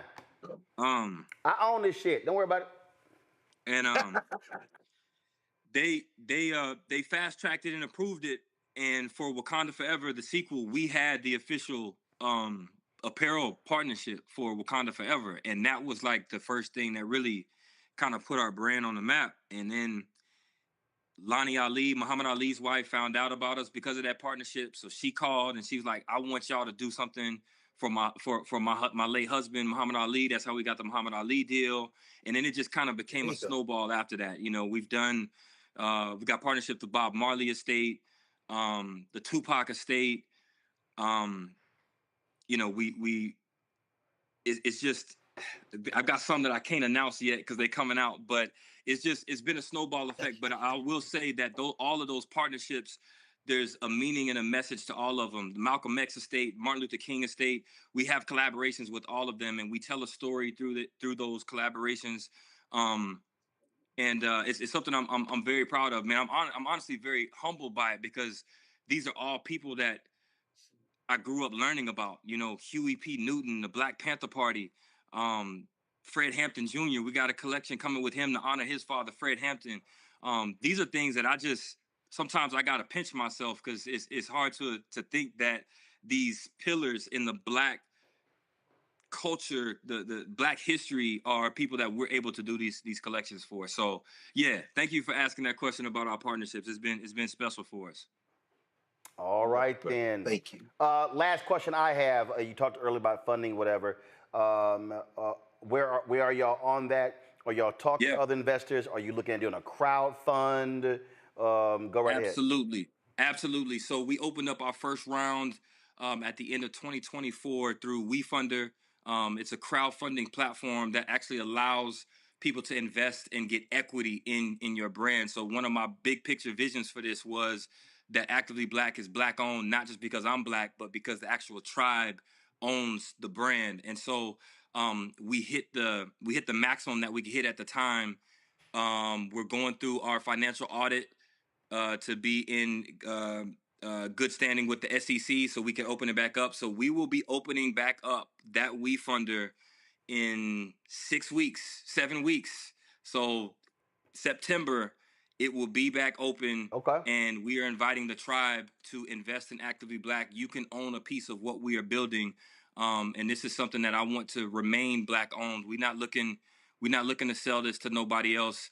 So in the vein of those partnerships that we've had, we've also turned down partnerships. We had a partnership with Peloton that was on the table, and I felt like they disrespected the culture. I feel like they disrespected our partnership by wanting to water down the branding. They felt like we were too boldly Black, and they wanted to water that down. So we pulled out of the deal. You know what I mean? So there's no amount of money that's going to move us from where we stand and our integrity on what we're building. So, y'all get ready. The tribe get ready. In September, we will be opening back up the WeFunder to invest in Actively Black. All right, then. Well, we'll be looking for that. Landon, we certainly appreciate it. Thank you so very much for joining us.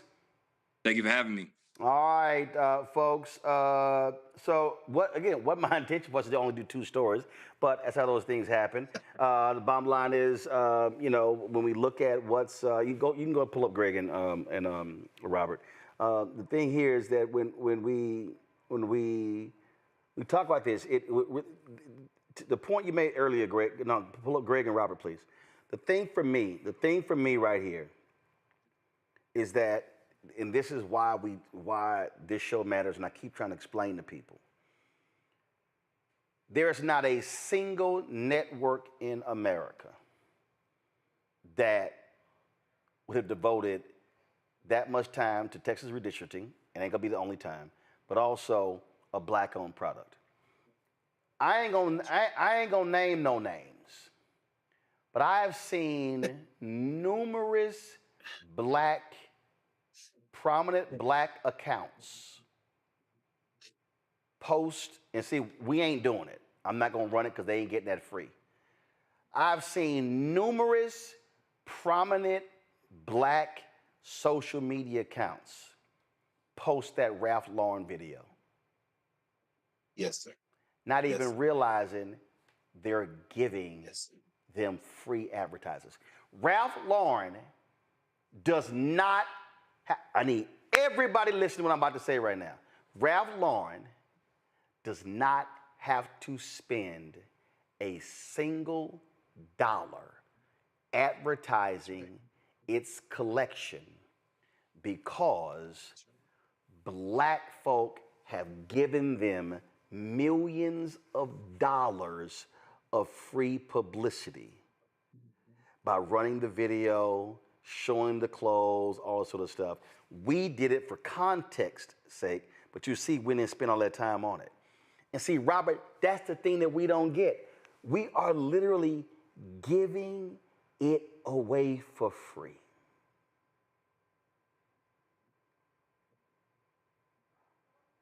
Robert's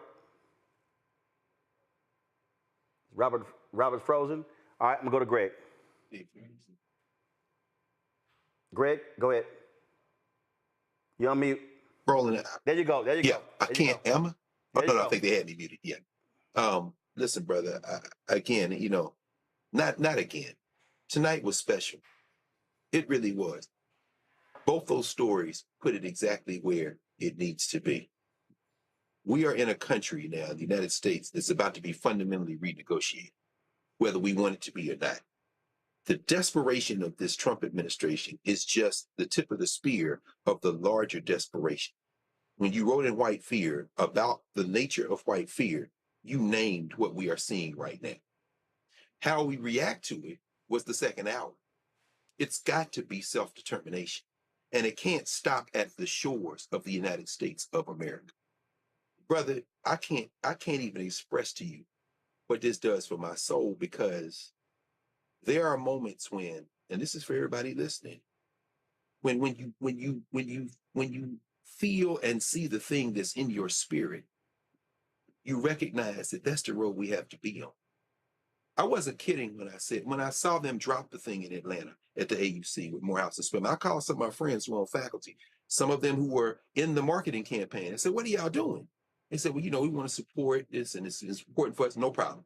And as I said, when Jordan came to Howard and Nike came to Howard, everybody went, and they called me and said, well, do you want to be? No, you won't catch me dead in any of that. And when they gave out all that free stuff, and those young people gave more free advertising to Jordan Brand and Nike than you can imagine, I said, are we that dense?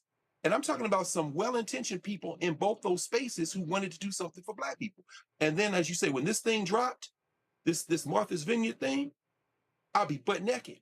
I promise you, before I wear a stitch of that. But when this comes back to the Black Star Network, brother, this brother Lanny Smith and what he's doing with that small number of employees that he has that is now growing, the connection with the Nigerians, that expression of Pan-Africanism, reaching elders like Cecil Williams and John Carlos. And that's actually how my sister Gussie, she was working with John Carlos to help put that together. That's how I first found out about Lanny Smith. And then my point is coming to this.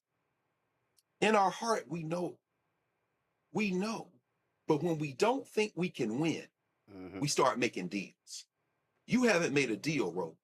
You didn't step out on faith, although faith was present.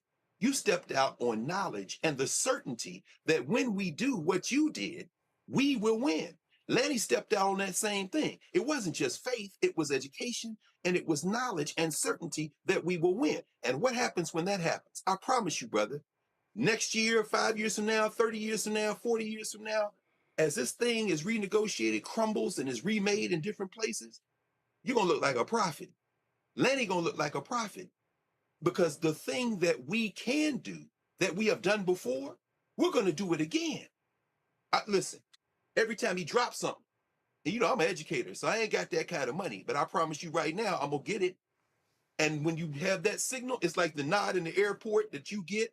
It's like the acknowledgement on the bus or walking down the street when we see each other and we do that head nod. That's the equivalence of. Our victory is certain, brother. We just got to stay on this path. And thank you for the Black Star Network, because we wouldn't be having this conversation anywhere else. And this is what's going to free us. So here's what I need people to understand. First of all, Robert's signal is frozen. So we appreciate Robert being on the show. Here's what I need everybody to understand. We could have made the segment all about Ralph Lauren and Polo and Oak Bluffs and Martha's Vineyard and get caught up all in that. But no, focus on the Black-owned brand. There's a reason we have shopblackstarnetwork.com. Give me a shout of that. There's a y'all, these are all Black-owned products that's sitting to my right. We use toilet paper, we use tissue, we use barbecue sauce, we use relish, we use cocktail mixes, we do popcorn, we buy apparel. We do all of that. That's why they shop blackstarnetwork.com. Y'all hear me say this all the time. The only way these things change is when we become intentional with our actions. Intentional. I could have said, give me the lowest price of a green screen. No. In our marketplace segment, we actually had this Black-owned drapes company. And I said, hey, we gonna have a green screen in our next studio. They said, we can make that for you. Done. I didn't put that out for bid. I said, done. It's intentionality. And this is what our people have to understand.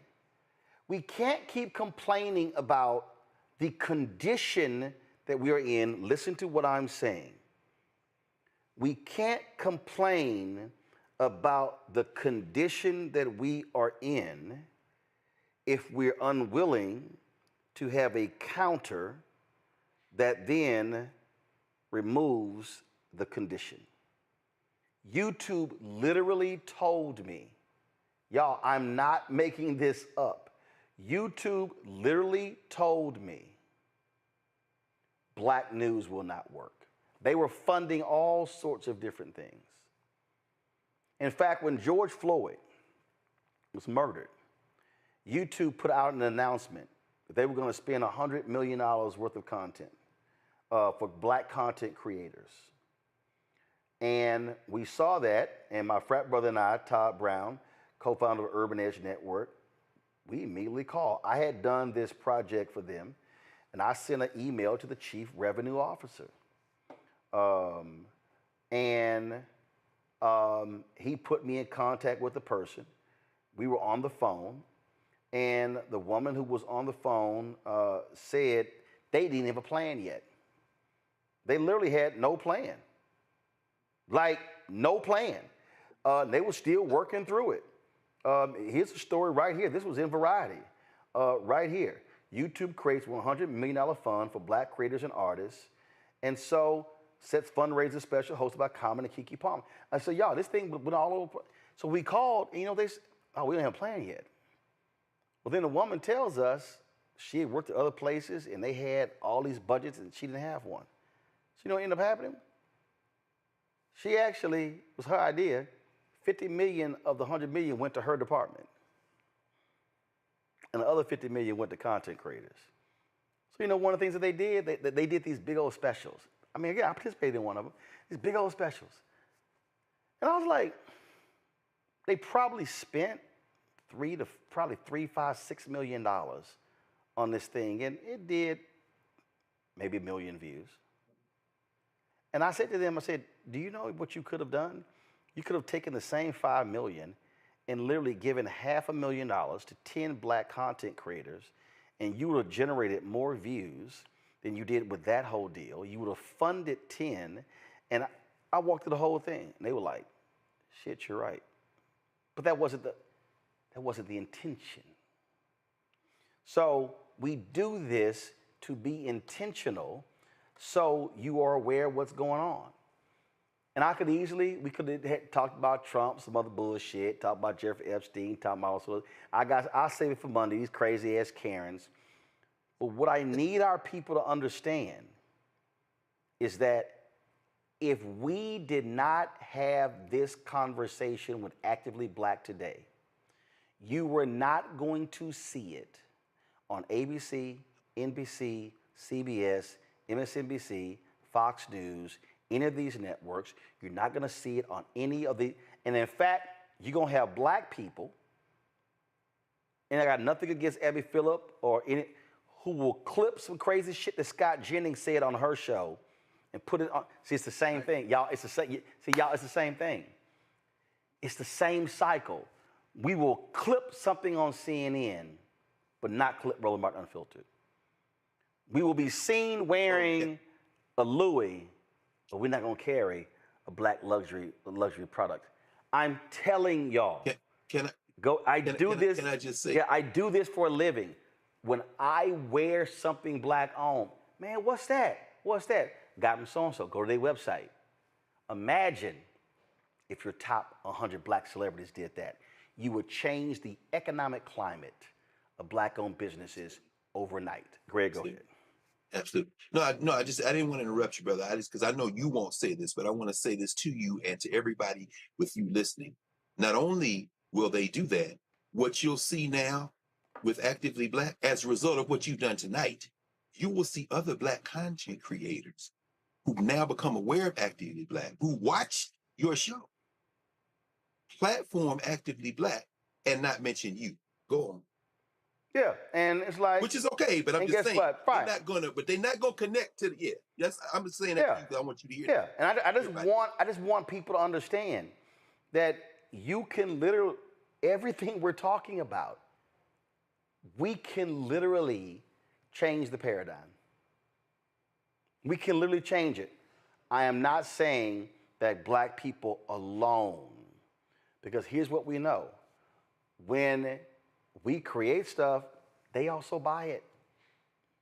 They buy it too, because when they see us wearing it, they want to wear it. So this is Actively Black is not for blacks only. It's not. We can change the game. I just want us to understand power's in our hands, but we cannot complain about what we're not getting when we won't even support our own. And that was the whole point of the first story. You can't complain about what you don't get politically if you don't vote. And you can't complain about why we don't have a $1 billion black retail apparel business when you're giving your money to Ralph Lauren and Nike and you're ignoring Actively Black and other black companies. It's as simple as that. Greg, thanks a bunch. I want to thank Robert and Nola for also being on today's show. Folks, this is why this show was created. I said when I turned TV One down, I turned $330,000 down. It was a 3-year contract per year. And I said no, because they could not tell me what I was going to be doing. Yes, I turned that down June 2018. And I turned it down again in August of 2018. The contract was up. My contract was up August 31st. They told me the night before Aretha Franklin's funeral when I was there that, hey, they were not going to do a deal. I said, no problem. I knew they were not going to also talk about my contribution, so I had already written a 2,500-word story breaking down what I did. We launched Roland Martin Unfiltered on September 4th, 2018, with 157,000 YouTube subscribers. If I look right now, we are sitting at 1,835,059. We're approaching 2 million. This was about, and I also launched it because Tom Joyner was retiring in December 2019. And I said, we've got to have a strong black media-owned media presence for the 2020 presidential election. And that was the case. And then we saw in 2024.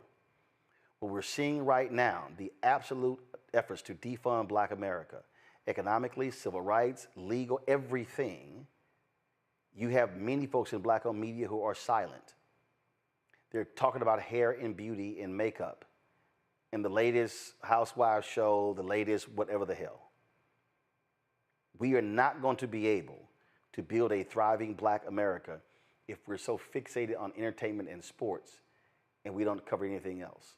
So when I asked you to support the show, and I'm very clear, I said it, we're not sending hats and t-shirts and bumper stickers and coffees and mugs, stuff like that, because all that stuff costs money. I'm going to reinvest it right back into the show, because we need to be able to have the platforms to build and grow. So yeah, remember the 13-year-old kid, Noah, who I offered a show on the spot, the DNC? His dad asked for a crazy amount of money that I'm like, I can't pay that.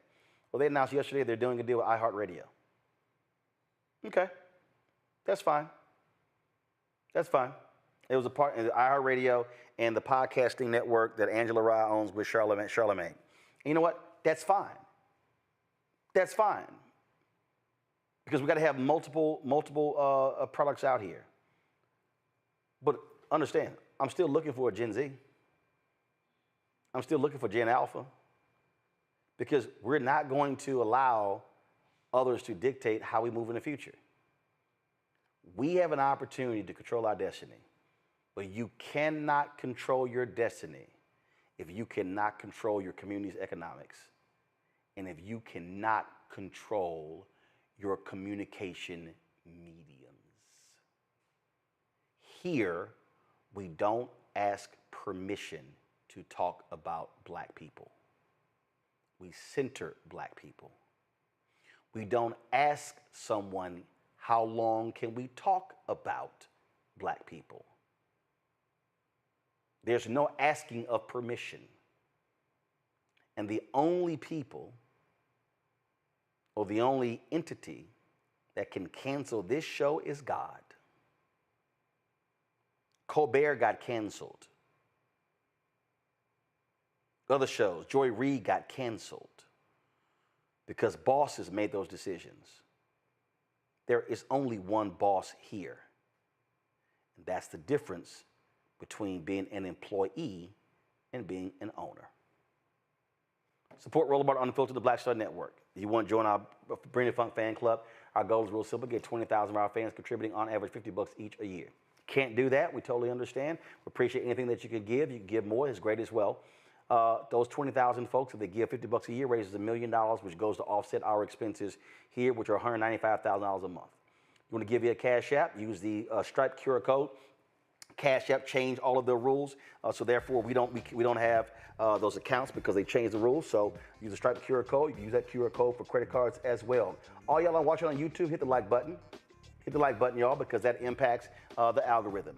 Checks and money order. Make it payable to Roland Martin Unfiltered. Mail to P.O. Box 57196, Washington, D.C. 2003 7-0196. PayPal R Martin Unfiltered. Venmo RM Unfiltered. Zelle Roland at RolandSMartin.com. Roland at RolandMartinUnfiltered.com. Download the Black Star Network app, Apple phone, Apple TV, Android TV, Roku, Amazon Fire TV, Xbox One, Samsung Smart TV. Of course, be sure to get my book, White Fear, How the Browning of America is Making White Folks Lose Their Minds. Available at bookstores nationwide. Get the audio version I read on Audible. When you buy the book and buy the download, the money comes right back into the show, folks. Support Get Our Swag.